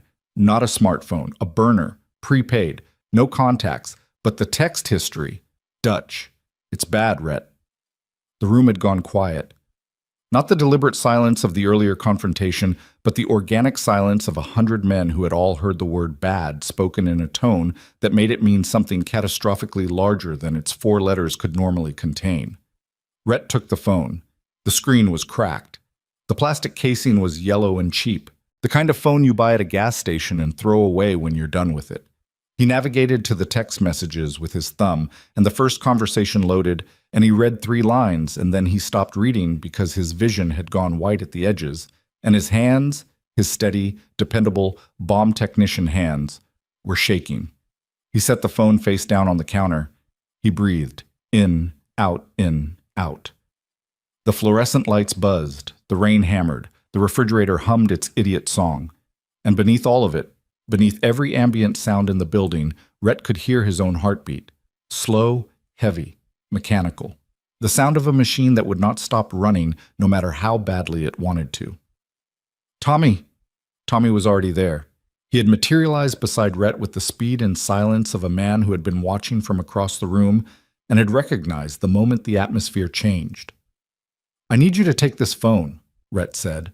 His voice was very level, too level, the kind of level that exists on the other side of an emotional event horizon, where everything has already happened inside and the outside is just catching up. "I need you to put it somewhere safe. I need you to call Marin and tell her what we have. And I need you to do it now, because I'm approximately 30 seconds from doing something that will put me in a cell next to that man, and I need to not be holding evidence when that happens." Tommy took the phone. He looked at the screen. His face went through a sequence of expressions that started at disbelief and ended somewhere beyond language. A place where the human face runs out of configurations to express what the mind is processing. He walked away, fast, toward the back door. His phone was already at his ear before he reached the kitchen. Khaled watched the entire exchange. He hadn't seen the screen. He didn't need to. He had seen Rhett's hands shake. He had seen Tommy's face. And the boy from Cold River, who had been standing nearby and had caught a glimpse of the screen over Rhett's shoulder, was now sitting on the floor with his back against the wall and his head between his knees, breathing in short, sharp bursts that sounded like a man trying not to vomit. The information was spreading, not through words. No one was speaking, but through the invisible network of glances, micro-expressions, and body language that operates between men who have been trained to communicate without sound. It moved from rider to rider like a current through water, each man's face changing as it reached him, hardening or crumbling or going blank in the way that Rhett's had gone blank, and the room's temperature dropped by degrees that had nothing to do with the storm outside. Sefton felt it. He had to feel it. The air was different now, heavier. The men who had been standing around the room had shifted, subtly, incrementally, and the shift had closed distances and changed angles, and what had been a loose, chaotic arrangement of bodies was now something geometrically precise, a perimeter, a cage. What was on that phone? Sefton's voice had changed. The oil was gone. The reasonableness was gone. What remained was the raw, stripped-down voice of a man who could feel the ground tilting beneath him and was scrambling for purchase. Nobody answered. "I asked a question. What the hell was on that phone? That's my property. You had no right. Shut up." The words came from Derek Hull. The retired paramedic had not raised his voice all evening. He had spoken calmly, clinically, with the measured detachment of a man who processes horror through professional distance. But the two words he spoke now, "shut up," contained none of that detachment. They were raw, jagged, the sound of a scalpel being broken and the broken edge being used for something scalpels were never designed for. Sefton looked at Derek. The calculation ran again behind his eyes. Threat assessment, dominance hierarchy, the reflexive mapping of power dynamics that was so deeply ingrained in his operating system that he probably didn't know he was doing it. "You people are going to regret—" "I said shut your mouth." Derek was on his feet now. His reading glasses had fallen from his forehead and were hanging around his neck on their cord, and his hands were at his sides, and they were not the hands of a 61-year-old retired paramedic. They were the hands of a man who had run out of professional distance. Rhett stepped between them, not quickly, not dramatically, with the slow, heavy deliberateness of a man moving through deep water. He put his hand on Derek's chest, not pushing, not restraining, just present. A point of contact, a reminder. "Not like this, Derek. Rhett, if you saw what was on that phone, I saw it. Then how are you standing there? How are you—" "Because she needs me standing here." The words landed. Derek's chest was heaving under Rhett's palm. His eyes were wet, not with tears, with the particular moisture that comes from a body producing chemicals it doesn't know what to do with, adrenaline and cortisol and rage mixing in his bloodstream until his eyes watered from the sheer biological force of the emotion. He stepped back. His hands went to his face. He stood there for 3 seconds with his palms pressed against his eyes and his shoulders shaking, and then he dropped his hands and his face was composed and his eyes were dry, and he was a paramedic again, as damaged but functional. "How long?" he asked. "Hour, maybe less. I'll be outside." He walked out. The door closed behind him.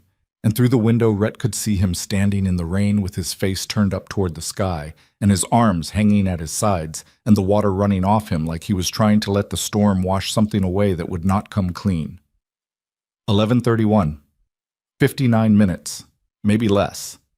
Every second was a wire stretched between 2 points, and the tension on each wire increased with every tick of the clock until the room felt like an instrument strung so tight that breathing wrong would snap every string at once. Sefton was scared now. The mask was gone, not set aside, such torn off by the force of what was happening around him, the visible disintegration of his protective camouflage in the face of a room full of men who knew something he didn't want them to know. His eyes were moving constantly, door to door, face to face, calculating exits, measuring distances, counting the bodies between him and the parking lot. There were no gaps. The riders had sealed every opening with the practiced efficiency of men who understood perimeter security. The front door had 3 men standing in front of it, not blocking it, standing near it, their bodies positioned at angles that created a physical barrier without the explicit gesture of barring passage. The kitchen door was covered. The back exit was covered. Even the restroom hallway had 2 riders leaning against the wall in postures that were casual from a distance and absolute up close. Sefton made his move at 11:37. It started as a walk. He pushed off the counter and moved toward the front door with the stiff, quick stride of a man who has decided that boldness is his only remaining weapon. His hands were in his jacket pockets and his chin was up, and he walked directly toward the 3 men at the door as if he expected them to part like water. They didn't. He stopped, 2 feet from the nearest rider. The rider was from Iron Vale, a broad-chested man with a shaved head and tattoos that covered his neck and disappeared beneath his collar. He didn't speak. He didn't move. He stood there the way a wall stands, not aggressively, not passively, just there, occupying space with a finality that was more eloquent than any words. Move. Nothing. I said move, I'm leaving. You can't hold me here. This is false imprisonment, and every one of you is— Sit down! Silas Dorn's voice came from somewhere in the middle of the room, quiet, unhurried. The voice of a man who had been giving orders for 30 years and had long ago stopped needing to raise his voice to be obeyed. I will not sit. Sit down, Wade. The name detonated, not in the room, in Sefton's body. The name hit him like a physical impact. His shoulders jerked. His head snapped toward Silas with a speed that was purely reflexive, the involuntary response of a man hearing a sound he hasn't heard in years, his own name, his real name, the name attached to the real history and the real record and the real things he had done in real rooms to real children. The silence that followed was absolute. 128 men stared at a man who had just been stripped of his last disguise. The name Gavin Pike lay on the floor between them like a shed skin, and the thing that had been inside it stood exposed, raw, pale, ugly in the fluorescent light. Sefton's face went through a transformation that Rhett would remember for the rest of his life. The fear came first, genuine, animal fear, the kind that starts in the gut and radiates outward until the entire body is vibrating with the need to run. Then the calculation, frantic now, desperate, the last algorithmic spasm of a mind that has spent decades solving problems through manipulation and is discovering in real time that the variables have changed beyond its capacity to process. And then, beneath both, something else. Something ancient and feral and utterly devoid of pretense. The true face. The one behind all the faces. He bolted. Not toward the front door. He was smarter than that, or his survival instincts were. He went left, toward the narrow corridor between the counter and the booths, moving with a speed that his lean frame had been hiding all night. He knocked a stool sideways. It hit the floor with a metallic crash that split the silence and triggered movement. Sudden, explosive, the synchronized response of 100 men who had been holding still for hours and were now released. Rhett was first. Not because he was closest, but because he had been waiting for this. Not hoping for it, not planning it, but anticipating it with the cold certainty of a man who understood that prey always runs, and that the running is the moment when the pretense ends and the truth of the situation becomes kinetic. Sefton hit the kitchen door at a full sprint, It swung open and he was through, and the bright overhead lights of the kitchen caught him in mid-stride, and the cook, the same cook who had wrapped Ember in his apron and held her while she drew houses without doors, was standing at the prep table with a look of surprise that hadn't yet become comprehension. Ember screamed. The sound was high and thin, and it cut through the noise of the pursuit like a wire through clay. She was still on the milk crate.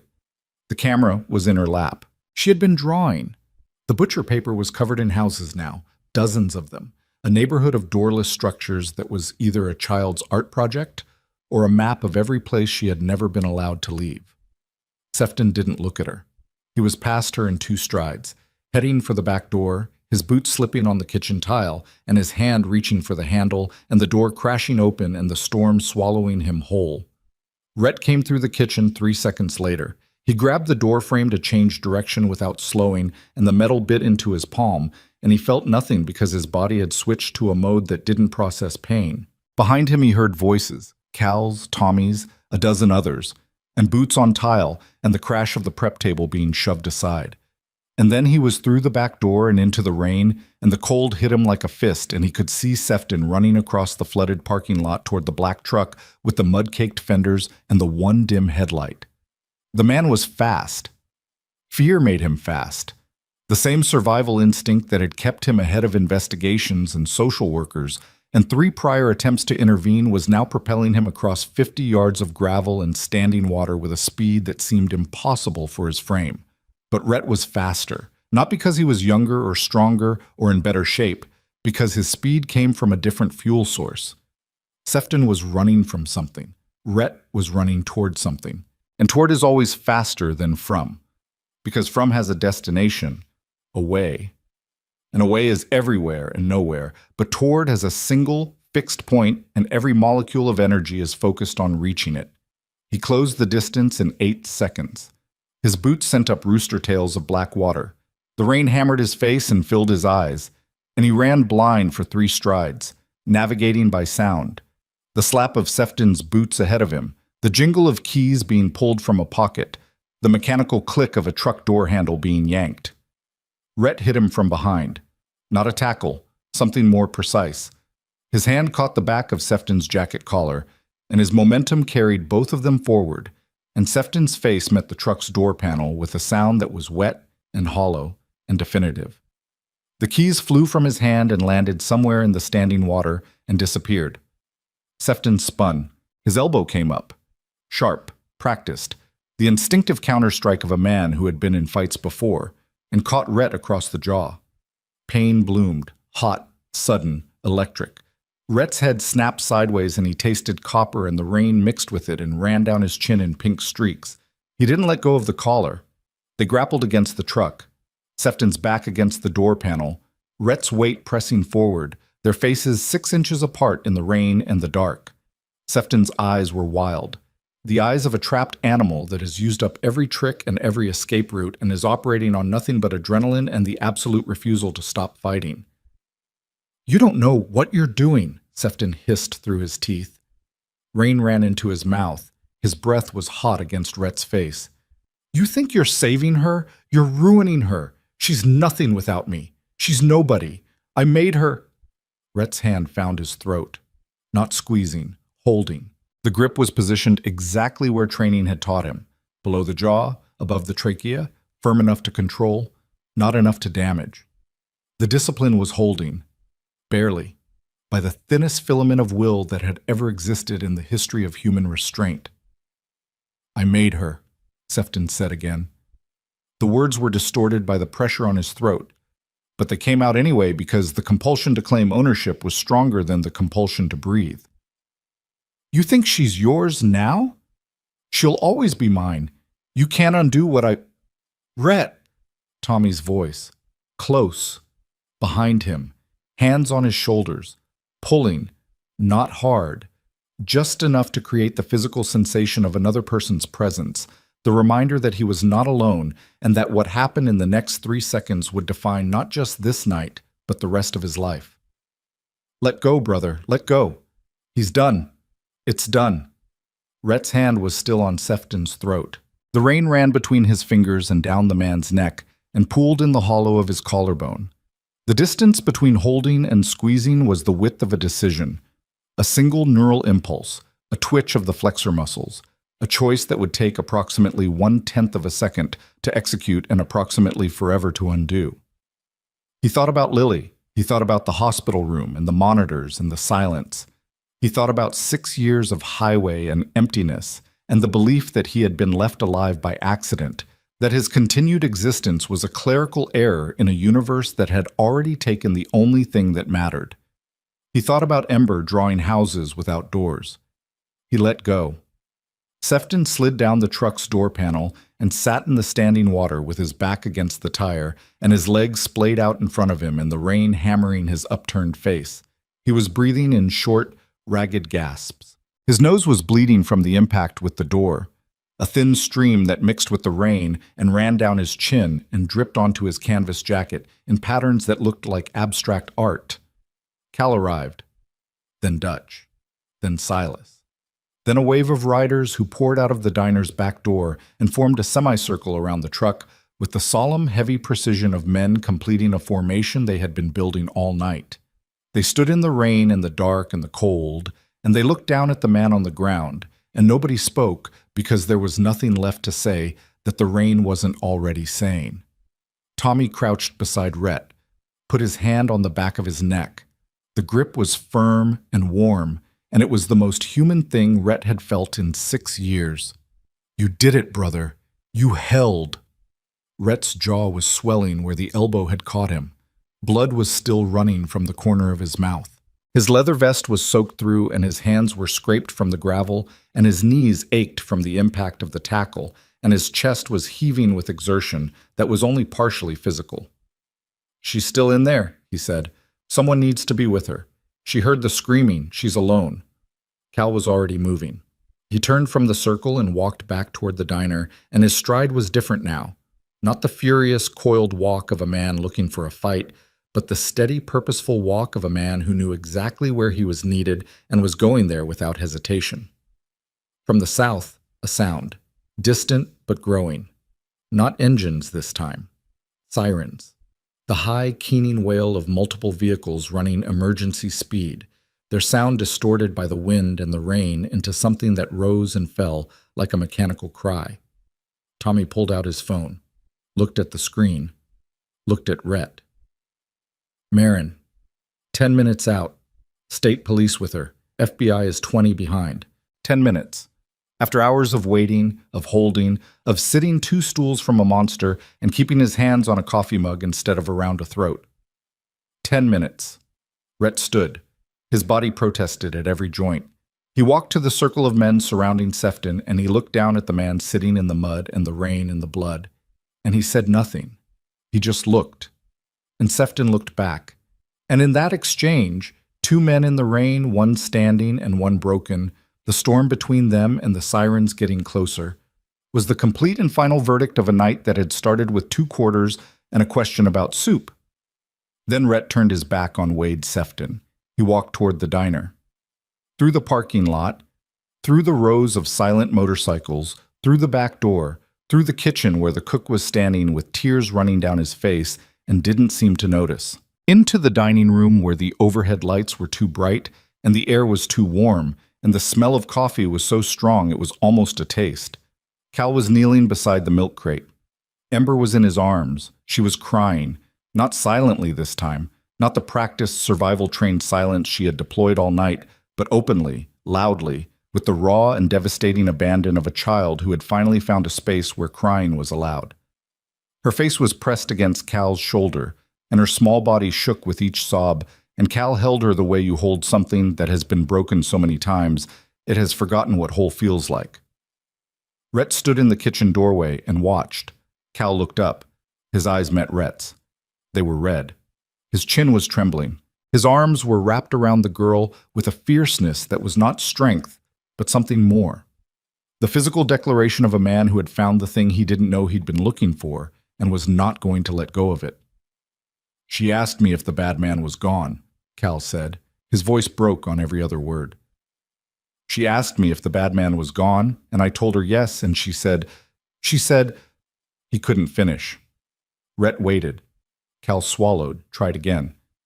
She said, "Promise?" And I said, "I promise." And she said, "The last 3 people who promised didn't keep it." The sirens were close now, very close. Red and blue light began to pulse through the diner's rain-streaked windows, painting the walls in alternating colors that swept across the faces of 128 men who had held a line all night and were only now beginning to understand what they had held it against. The front door opened.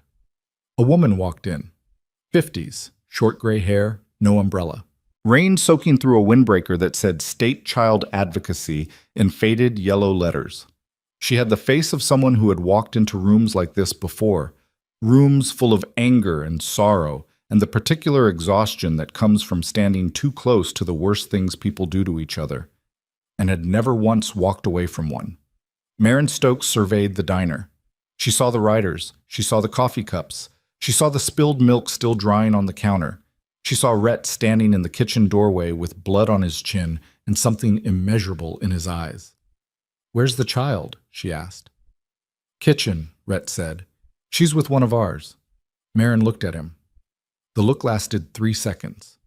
In it was an assessment, not of his credibility but of his damage, his capacity, the distance between who he had been when the night started and who he was now. "And Sefton?" "Parking lot, back of his truck. He's not going anywhere." She nodded, turned to the door. Outside, through the rain, through the pulsing red and blue lights, Rhett could see figures moving. State police in rain gear, unmarked sedans pulling into the lot. The controlled choreography of law enforcement taking custody of a situation that had been held together all night by coffee and leather, and the terrible, magnificent discipline of men who had chosen to be better than their rage. Maren paused at the kitchen door. She looked at Ember, still wrapped in Cal's arms, still crying, still shaking. "I'm going to take care of her now," Maren said. Not to Cal, not to Rhett, to the room. To every man in it. To the promise they had made and the night they had survived and the morning that was coming, whether they were ready for it or not. And from outside, through the storm, through the sirens, through the rain that had been falling all night like the sky itself was grieving, came a sound that made every rider in the diner turn toward the windows. An engine. Then another. Then another. Not motorcycles. Black SUVs, 3 of them, rolling into the parking lot with their headlights off and their wipers cutting through the rain in mechanical arcs. FBI. The letters on the side of the first vehicle caught the neon light from the diner's sign and held it for a moment before the rain washed it away. And Rhett Mercer stood in the kitchen doorway of a roadside diner at the end of the longest night of his life and watched the federal government arrive to take custody of a man whose real name had been hidden behind a dead stranger's identity, and he felt the weight of everything he had carried since 11 o'clock begin to shift.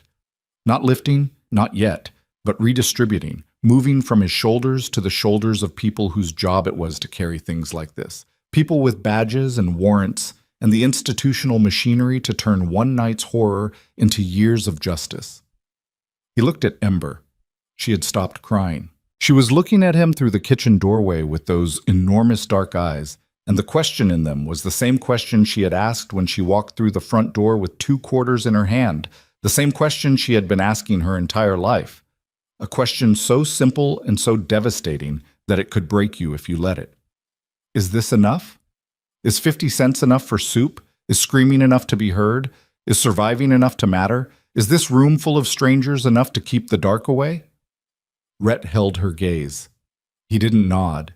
He didn't speak. He held her gaze and let her see what was in his eyes, and what was in his eyes was not a promise. He was done with promises, done with words that floated in the air and dissolved like smoke.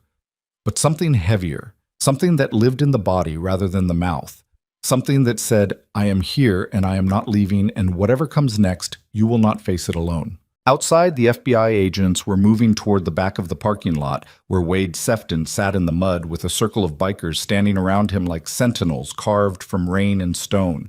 And the clock on the wall read 11:58, and the night was not over. But the darkness, the real darkness, the kind that lived inside a stolen name and preyed on children who drew houses without doors, that darkness was finally, irreversibly, being dragged into the light. The FBI took Wade Sefton at 12:07 in the morning. Two agents in dark windbreakers walked him from the back of the parking lot to the first black SUV with his wrists cuffed behind him and his head down, and the rain still falling on his back like the sky had a personal grievance. It wasn't done expressing. He didn't resist. The fight had gone out of him somewhere between Rhett's hand on his throat and the moment the federal credentials appeared in the neon light, and what remained was the deflated mechanical compliance of a man whose operating system had finally encountered an obstacle it could not manipulate, deceive, or outlast. Rhett watched from the back door of the diner. He stood in the frame with one hand on the door jamb and the other hanging at his side, and he watched the SUV door close and the vehicle's taillights flare red in the rain and the convoy begin to move, slowly, carefully, navigating the flooded lot with the deliberate precision of people transporting something hazardous. The taillights reached the highway, turned south, disappeared into the dark and the rain in the distance until there was nothing left but the sound of water on gravel and the hum of the iron lantern's dying neon sign. He exhaled. It was not a dramatic exhalation, not a cinematic release of tension. It was the small, private sound a body makes when it has been holding itself at a frequency it was never designed to sustain, and the frequency finally drops. His shoulders lowered by approximately 1 inch. The muscles in his jaw unclenched for the first time in 3 hours. His fingers uncurled from the door jamb and left behind 4 crescent-shaped indentations in the soft wood that would still be there years later, long after the paint was redone and the sign was fixed and the story had become the kind of thing Donna told new waitresses on slow Tuesday nights. Behind him, the diner was emptying. Not quickly. Slowly. The way water drains from a basin. In no particular hurry, following gravity and exhaustion rather than any conscious decision to leave. Riders drifted toward the parking lot in 2s and 3s, their conversations muted, their movements heavy with the particular fatigue that follows sustained adrenaline. Engines started in the darkness. Headlights cut arcs through the thinning rain. One by one, the motorcycles that had filled the lot began to pull away, their taillights stretching into red lines on the wet highway before vanishing. Maren Stokes was in the kitchen with Ember. She had been there for 20 minutes. The door was closed, and through it Rhett could hear the low murmur of a woman's voice speaking with the careful, practiced gentleness of someone who had learned exactly how to talk to children who had been taught that adults were dangerous. He couldn't make out the words. He didn't need to. The tone was enough. It was the tone of someone building a bridge one plank at a time, testing each one before placing the next, knowing that a single wrong step would send the whole structure into the water.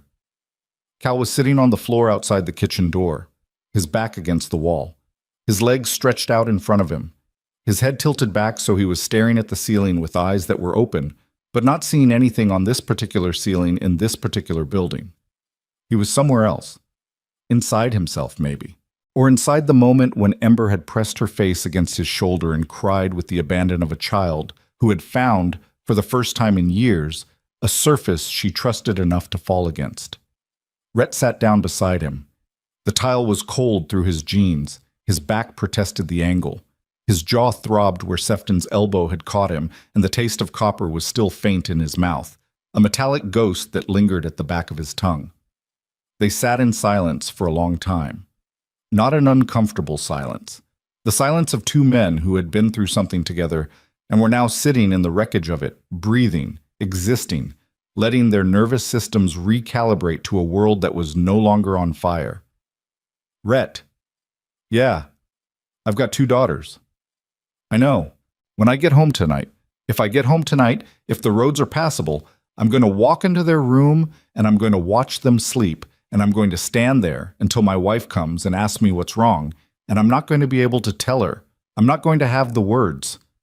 Because the words for what happened tonight don't exist in the language I use at home. Rhett said nothing. There was nothing to say. Cal was describing the fracture that every man who had been in that diner tonight would carry home. The hairline crack between the world they had seen and the world they lived in. The gap between what they now knew was possible and the bedtime stories they told their children about how the world worked. How do you do it? Cal asked. How do you see something like that and then go back to normal? You don't. So what do you do? Rhett looked at his hands, scraped knuckles, a bruise forming on the heel of his right palm from the tackle. The hands of a 47-year-old man who had spent the night holding himself back from the thing his hands most wanted to do. "You carry it," he said. "You don't pretend it's not heavy. You don't try to set it down. You carry it, and you let it change you, and you make sure the change goes in the right direction." Cal was quiet for a moment. Then he laughed, a short, broken sound that had nothing to do with humor. "That's terrible advice." "Yeah, it is." The kitchen door opened. Marin stepped out. She looked at the two men sitting on the floor like boys who had been sent to the hallway, and something crossed her face. Not amusement, but recognition. The recognition of a woman who had spent her career around men who processed trauma by sitting on floors and staring at walls and pretending they were fine. "She's asking for someone named Roadhouse," Marin said. Rhett looked up. "That's me." "I know who you are. Tommy briefed me." She paused, studied him the way she studied everything, with the focused, evaluative attention of someone who made decisions about children's lives and understood that every decision was irreversible. "She wants to show you something." Rhett got up, his knees cracked, his back complained. He walked past Marin into the kitchen, and the warm air enveloped him, and the smell of coffee and cooking grease and something else, something clean, something like soap, filled his lungs. Ember was sitting at the prep table, not on the milk crate anymore, on a real chair that the cook had brought from the storeroom, an old wooden chair with a cushion that didn't match, and one leg slightly shorter than the others. She looked impossibly small in it. Her hoodie had been replaced by the cook's oversized flannel shirt, sleeves rolled up 6 times, the tails hanging past her knees. Her hair had dried in wild directions. The camera was on the table in front of her, and beside the camera, the butcher paper, covered in drawings. Houses without doors, trees without leaves, a road that went from one edge of the paper to the other in a wavering line that a child's hand had traced with the focus of someone who was drawing not from imagination, but from memory. But there was a new drawing, on the bottom right corner of the paper, separate from the others, done in a different color, blue, not black. The cook had found a box of colored pencils somewhere in the depths of the storeroom, and Ember had used exactly one. It was a motorcycle, not a detailed motorcycle, a child's motorcycle, 2 wheels, handlebars, a seat, simple, almost abstract, but beside it she had drawn a figure, a stick figure with a leather vest and a scar on its face.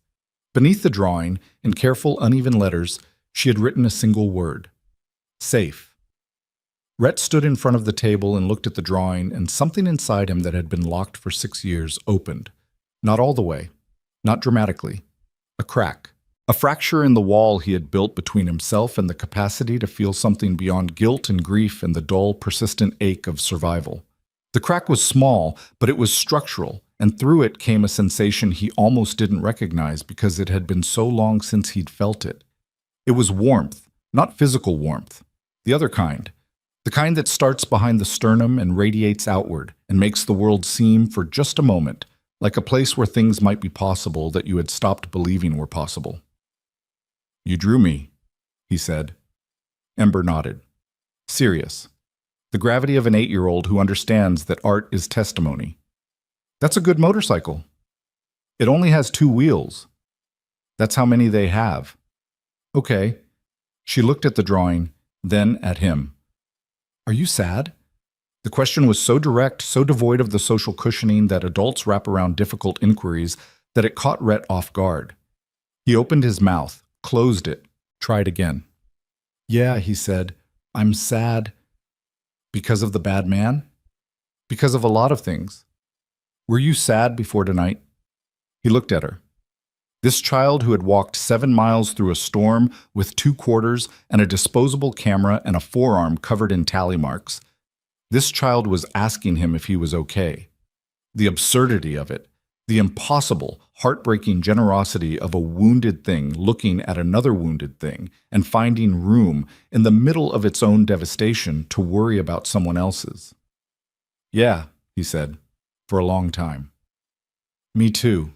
She picked up the blue pencil, turned it between her fingers. "But I think maybe sad is something you can be and still be okay.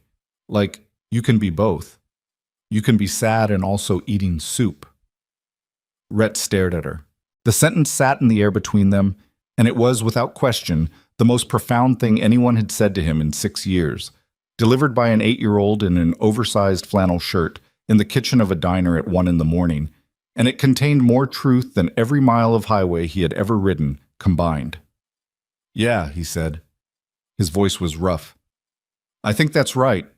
Marin appeared in the doorway. Her expression was soft but professional, the face of someone who carried enormous compassion inside a framework of procedure. "Ember, we're going to take a drive now. There's a place where you'll have your own room and your own bed, and someone will be there all night if you need anything." Ember looked at Marin, then at Rhett.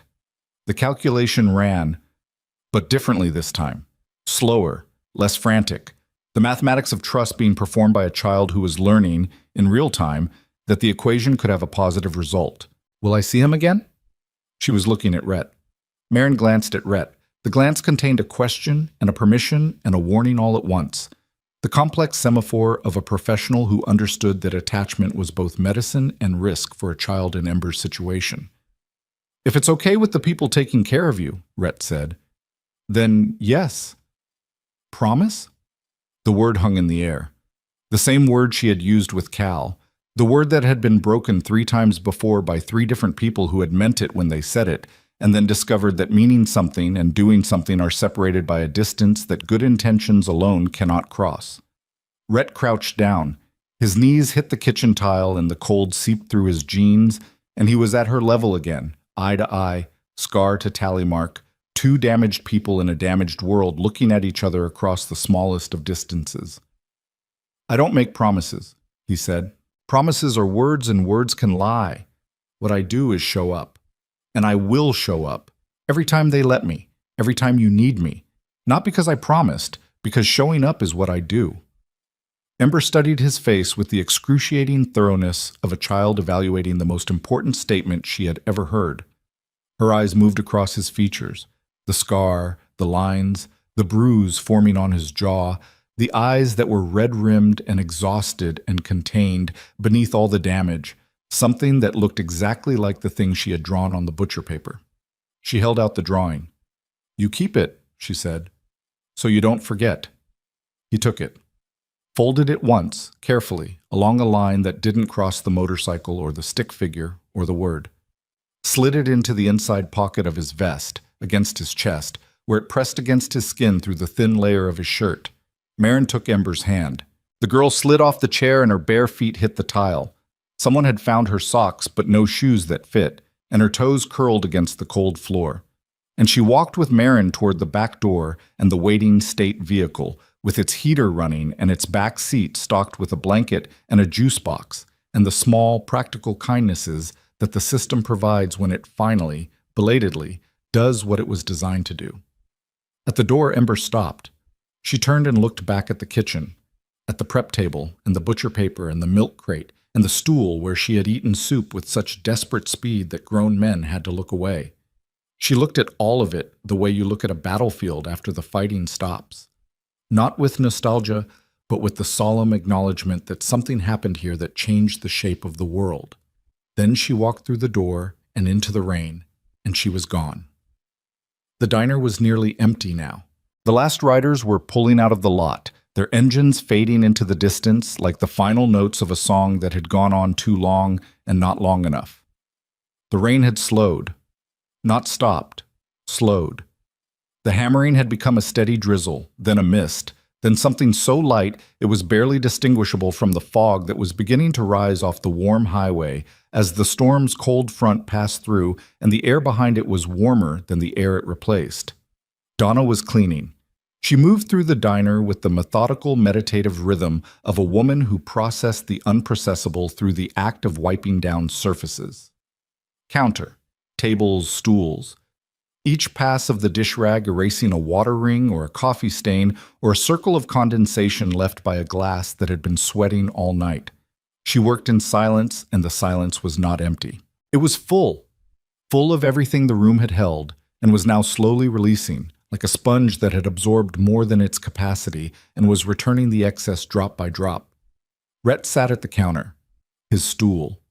The same stool he had occupied since 9 o'clock, a lifetime ago, when the worst thing in the world was Cal's transmission problem, and the biggest decision he faced was whether to ride through the storm or wait it out. Tommy sat beside him. Silas 2 stools down. Derek had come back inside at some point, Rhett hadn't noticed when, and was sitting at the far end with a cup of coffee he was actually drinking, slowly, with both hands wrapped around the mug, steam rising past his face and disappearing into the overhead light. Nobody talked for a while. The clock ticked. The refrigerator hummed. Outside, the fog thickened and the parking lot lights made halos in the mist, and the last motorcycle to leave, one of the Cold River Nomads, a lean machine with straight pipes that could be heard for a mile, growled to life and idled for a long moment, and then pulled away with a sound that faded so gradually it was impossible to identify the exact second it became silence. "Donna," Rhett said. "Yeah." "That soup she ordered. What kind was it?" Donna stopped wiping. She stood behind the counter with the dish rag in her hand and her eyes on a spot somewhere between the present and 3 hours ago. "Chicken noodles," she said. "From the pot. Nothing special." She thought it cost 50 cents. She thought 50 cents was all she was worth. The sentence landed in the room and lay there, and nobody picked it up because picking it up meant holding the weight of it, and everyone in the room was already carrying more than they had come in with. Silas finished his coffee, set the mug down with the quiet precision of a man who does everything with intention. He looked at Rhett. "I've been riding 41 years, he said. "Started when I was 16 on a machine that should have killed me and didn't. I've been through things I don't talk about and seen things I can't forget, and I've lost people that I'll spend the rest of my life missing. And tonight was the hardest night I've ever had on or off a motorcycle." He paused, ran his thumb along the rim of the empty mug. "But I'll tell you what I know. That girl, Ember, she walked into a room full of strangers and she asked for help. Not because she believed help existed, because she had run out of options. And 128 men who have spent their lives being told they're the problem, the criminals, the outcasts, the men your mother warned you about, 128 of them stood up and said no. Not tonight. Not on our watch. And that matters. That changes the math. Not for the world, for her, and for us." He stood, zipped his vest, looked out the window at the fog and the empty lot and the highway beyond. "Ride safe, brothers. I'll see you on the other side of this." He walked out.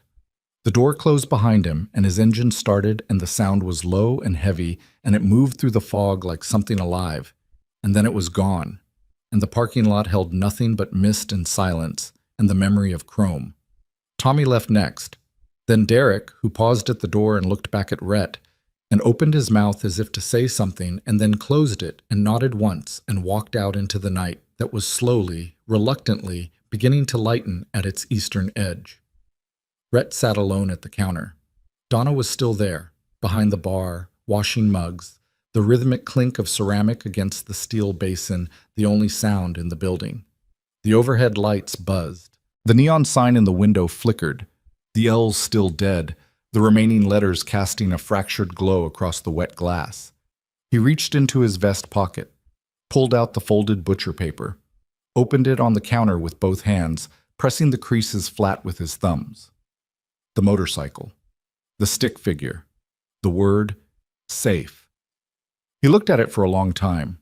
He thought about Lily, not the hospital room, not the monitors or the silence or the phone call at 4 a.m. He thought about the time before that, the Saturday mornings when she would climb onto the back of his motorcycle to a kid's helmet that was always slightly crooked, her arms wrapped around his waist, her laughter rising above the engine noise as they rode through the back roads of a county she thought was the whole world. The way she would press her cheek against his leather vest, and the vibration of the engine would travel through both of them until they were a single thing moving through space, a father and a daughter, and a machine that turned gasoline into something that felt, from the back seat at least, a lot like freedom. He had not thought about those mornings in years. He had sealed them behind the same wall that held everything else. The grief, the guilt, the question of whether his absence had been the cause or merely the context. But tonight the wall had cracked, An 8-year-old girl with a disposable camera and the courage of a battalion had put her hand on the crack and pushed, and now the mornings were leaking through, vivid and warm and unbearable and necessary.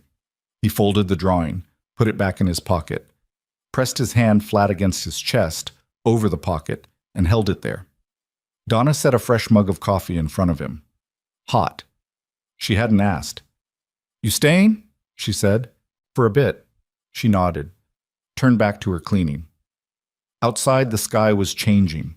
The black was softening at the edges, not light yet, not dawn, but the promise of it, the pre-light, the moment when the darkness acknowledges that it has an expiration date and begins, grudgingly, to thin. The fog caught the first hint of gray and held it, and the parking lot emerged from the mist in slow increments. The gravel, the puddles, the tire tracks left by 100 motorcycles, the empty space where a black pickup truck with one dim headlight had been parked 4 hours ago. Rhett drank his coffee. It was good. It was the best coffee he had ever tasted, not because Donna had done anything different, but because his capacity to taste it had changed. Something about the night had stripped away a layer of insulation he hadn't known he was wearing, the protective numbness that had kept him functional and hollow for 6 years. And now the coffee hit his tongue, and he actually felt it, the bitterness and the warmth, and the way it traveled down his throat and settled in his stomach like a small, quiet affirmation that he was alive and that being alive, despite everything, was not the punishment he had been treating it as. Months passed. Spring came the way it comes to that part of the country, slowly, grudgingly, winter giving ground an inch at a time like an old fighter who doesn't know the round is over. The fields around Weller's Hollow thawed and turned green. The creek behind the iron lantern ran high with snow melt. Donna repaired the neon sign. All the letters worked now, for the first time in 2 years. And the full name blazed against the night sky like a small declaration of permanence. Ember Cole was placed with a foster family in Briar Falls. A couple named Hardin, both retired schoolteachers, both in their 60s, their own children grown and gone. They had a house with a garden and a cat named Professor and a spare bedroom that they painted yellow because Marin told them yellow was the color of the flannel shirt Ember had worn the night she left the diner, and the girl had not wanted to take it off. The adjustment was not easy. It was never easy. There were nights when Ember woke screaming from dreams she could not describe. There were days when she refused to eat because the act of being given food without conditions felt like a trap she was waiting to spring. There were moments, in grocery stores and parking lots, in any space where a tall man moved too quickly in her peripheral vision, when her body would lock and her eyes would go flat, and she would disappear into a place inside herself that she had built for survival and was not yet ready to demolish. But there were other moments. The first time she laughed, really laughed, the kind that comes from the belly and catches you off guard and leaves you blinking and slightly breathless. It was at the cat, who had walked into the screen door and sat on the porch looking personally offended, and the sound of that laughter traveled through the house like sunlight through a window that had been boarded up and was suddenly, startlingly open. The Black Ridge Riders kept their word, not through promises, through presence. Cal showed up at Ember's school on the second week, parent-teacher night, standing in the hallway in his leather vest among the polo shirts and cardigan sweaters, looking exactly as out of place as he was, and not caring even slightly. He brought his daughters. They were close to Ember's age, and they adopted her the way children adopt each other, immediately, completely, without the complicated negotiations that adults mistake for the formation of relationships. Derek Hull came once a month. He never talked about the medical assessments or the forensic reports or the trial preparations that were grinding forward through the federal court system. He brought books.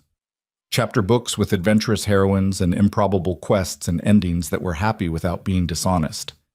He read to Ember on the Hardins' porch while Professor the Cat sat on the railing and pretended not to listen. Tommy organized rides. Not to the farm.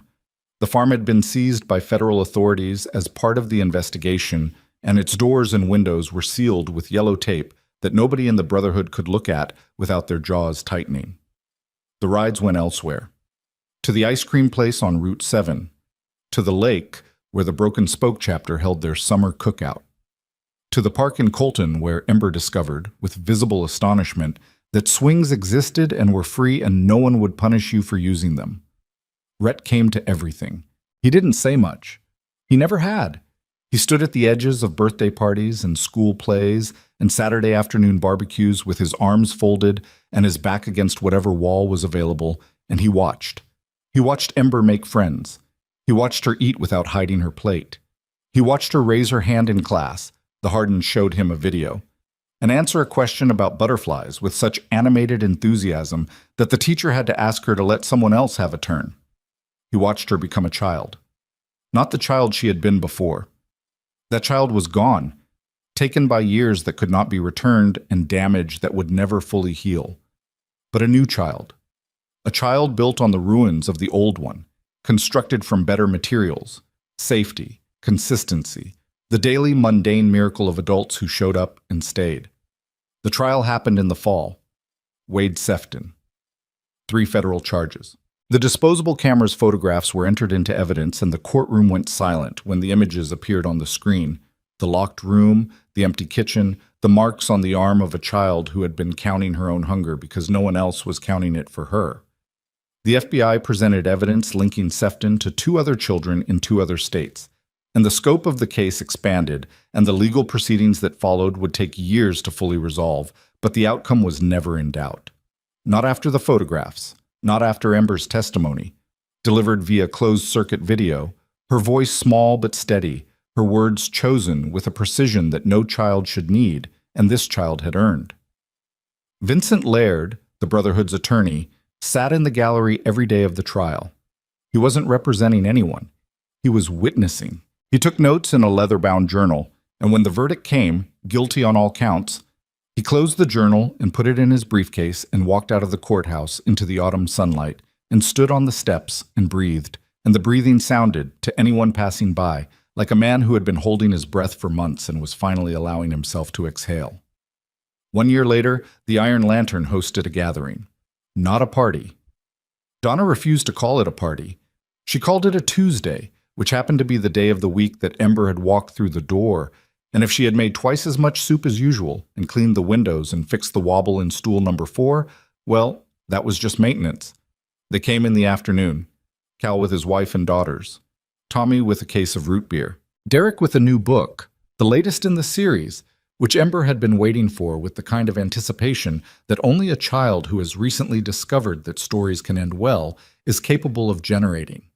Dutch and Silas, and a dozen others from the chapters who had ridden through the storm that night. Rhett arrived last.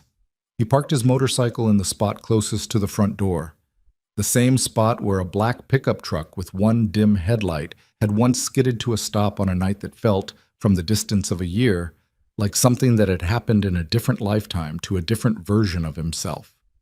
The diner was warm. It smelled like soup and coffee and the particular combination of leather and engine oil that accumulates in any space occupied by riders for more than 10 minutes. The jukebox was playing. Someone had fed at quarters. The irony was not lost on anyone. And the music was something old and country and uncomplicated, and it filled the room with a sound that was the exact opposite of the silence that had fallen on this same room 1 year ago. Ember came through the front door at 4:15. She was different, not unrecognizably different. She was still small for her age, still thin, still possessed of those enormous dark eyes that saw everything and calculated constantly. But the calculations had changed. The math she was running now was not the math of survival, not the frantic assessment of threat and escape that had governed her every interaction for 4 years. It was the math of a child deciding which dessert to choose from a menu. The math of someone whose biggest problem today was that her shoes were new and slightly stiff, and she hadn't broken them in yet. She walked to the counter. The same spot. Donna was behind it, same position, same dish rag, same face, only softer now, the lines around her mouth arranged in a configuration that was not quite a smile but was in the same family. Ember reached into her pocket. Her hand came out holding 2 quarters. She placed them on the counter with a deliberateness that silenced the room. Not the sudden shocked silence of a year ago, but a slower, warmer silence. The silence of people who recognize a ritual being performed and know enough to stop talking and watch. "What are those for?" Donna asked. Her voice was steady. Her eyes were not. Ember grinned. Not the careful, testing smile of a child checking whether happiness is permitted. A real grin, the kind that uses the whole face. They bought me the best soup I ever had. The room erupted, not with the organized military precision of 128 men rising to their feet in a wall of leather and steel. With the messy, chaotic, deeply human noise of 20-some people laughing and clapping and wiping their eyes and pretending they weren't wiping their eyes, and making sounds that were not words, but were more articulate than any word could be. Cal picked up his youngest daughter and held her on his hip, and his other arm went around his wife, and he stood there in the middle of the noise with tears running freely down his face and no interest whatsoever in pretending otherwise. Derek closed his book, set it on the table, took off his reading glasses and cleaned them on his shirt and put them back on, and the gesture took approximately 4 times longer than necessary because his hands needed something to do while his eyes were busy being wet. Silas stood by the window with his arms folded and his gray beard catching the late afternoon light, and he nodded once, a slow, deep nod, the kind that comes from a place below language and means everything that language cannot hold. Tommy caught Rhett's eye from across the room, raised his root beer. The gesture was small, private, a transmission on the frequency that existed only between the two of them. Rhett raised his coffee mug. The ceramic was warm against his palm. The coffee was good. The coffee was always good now. Ember was moving through the room like a small planet with its own gravitational field, pulling people into her orbit, hugging Cal's daughters, showing Derek the drawing she had brought. A house, a motorcycle, a stick figure with a scar, but this time the house had a door and the door was open. Sitting on Dutch's knee and telling him about Professor the Cat with the kind of elaborate, breathless narrative energy that only children and the best storytellers possess. She reached Rhett last, not by accident, by design. She had been working her way toward him the way she did everything now, with intention, with awareness, with the quiet confidence of a person who has learned that the world contains danger, but also contains people who will stand between you and the danger and not move. She stood in front of him. He was sitting on his stool. They were almost eye level. "Hi," she said. I drew you another picture, a better one. The motorcycle has mirrors now." "That's important. Mirrors are safety equipment." "I know. Derek told me." She held out the drawing. He took it, looked at it. The motorcycle was better. Still a child's motorcycle. Still more feeling than accuracy, but the proportions had improved, and the mirrors were there. 2 small circles on stalks, and beside the motorcycle the stick figure had been upgraded to something more detailed. Broader shoulders, a vest with lines that might have been patches, and the scar, always the scar, a jagged line above the left eye that was the only thing about Rhett Mercer that Ember Cole had never once been afraid of. He folded it, put it in his vest pocket, same pocket, against his chest. "Thank you," he said. "You're welcome." She paused. The enormous eyes studied him with that thoroughness he had come to understand was not calculation anymore, but attention. The deep, focused attention of a person who cares about what they're looking at. "Are you still sad?" He thought about it, not performatively. Actually thought about it, sitting on a stool in a diner that smelled like soup and coffee and leather, surrounded by the sound of laughter and jukebox music, and the late afternoon light coming through windows that Donna had cleaned until they were almost transparent. "Sometimes," he said, "but I think you were right." "About what?" "About being sad and also eating soup." She smiled. The smile was the whole answer. Not to his question, not to hers, but to the question that had started everything, the question she had whispered to a waitress in a storm-battered diner 1 year ago with 2 quarters in her hand and the faith of a child who had nothing left to lose. Is 50 cents enough? It was never about the money. It was never about the soup. It was about the asking.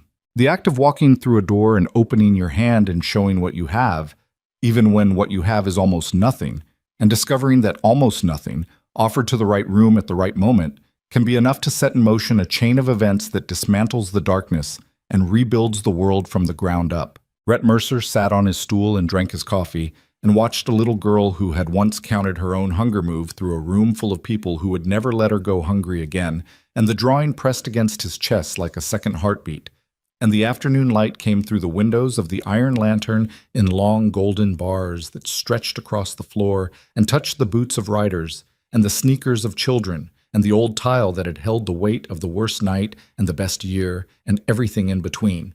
And the jukebox played, and the soup was hot, and every wound in that room, every scar, every tally mark, every silence that had once been a scream, began, slowly, in its own time, in its own way, to heal.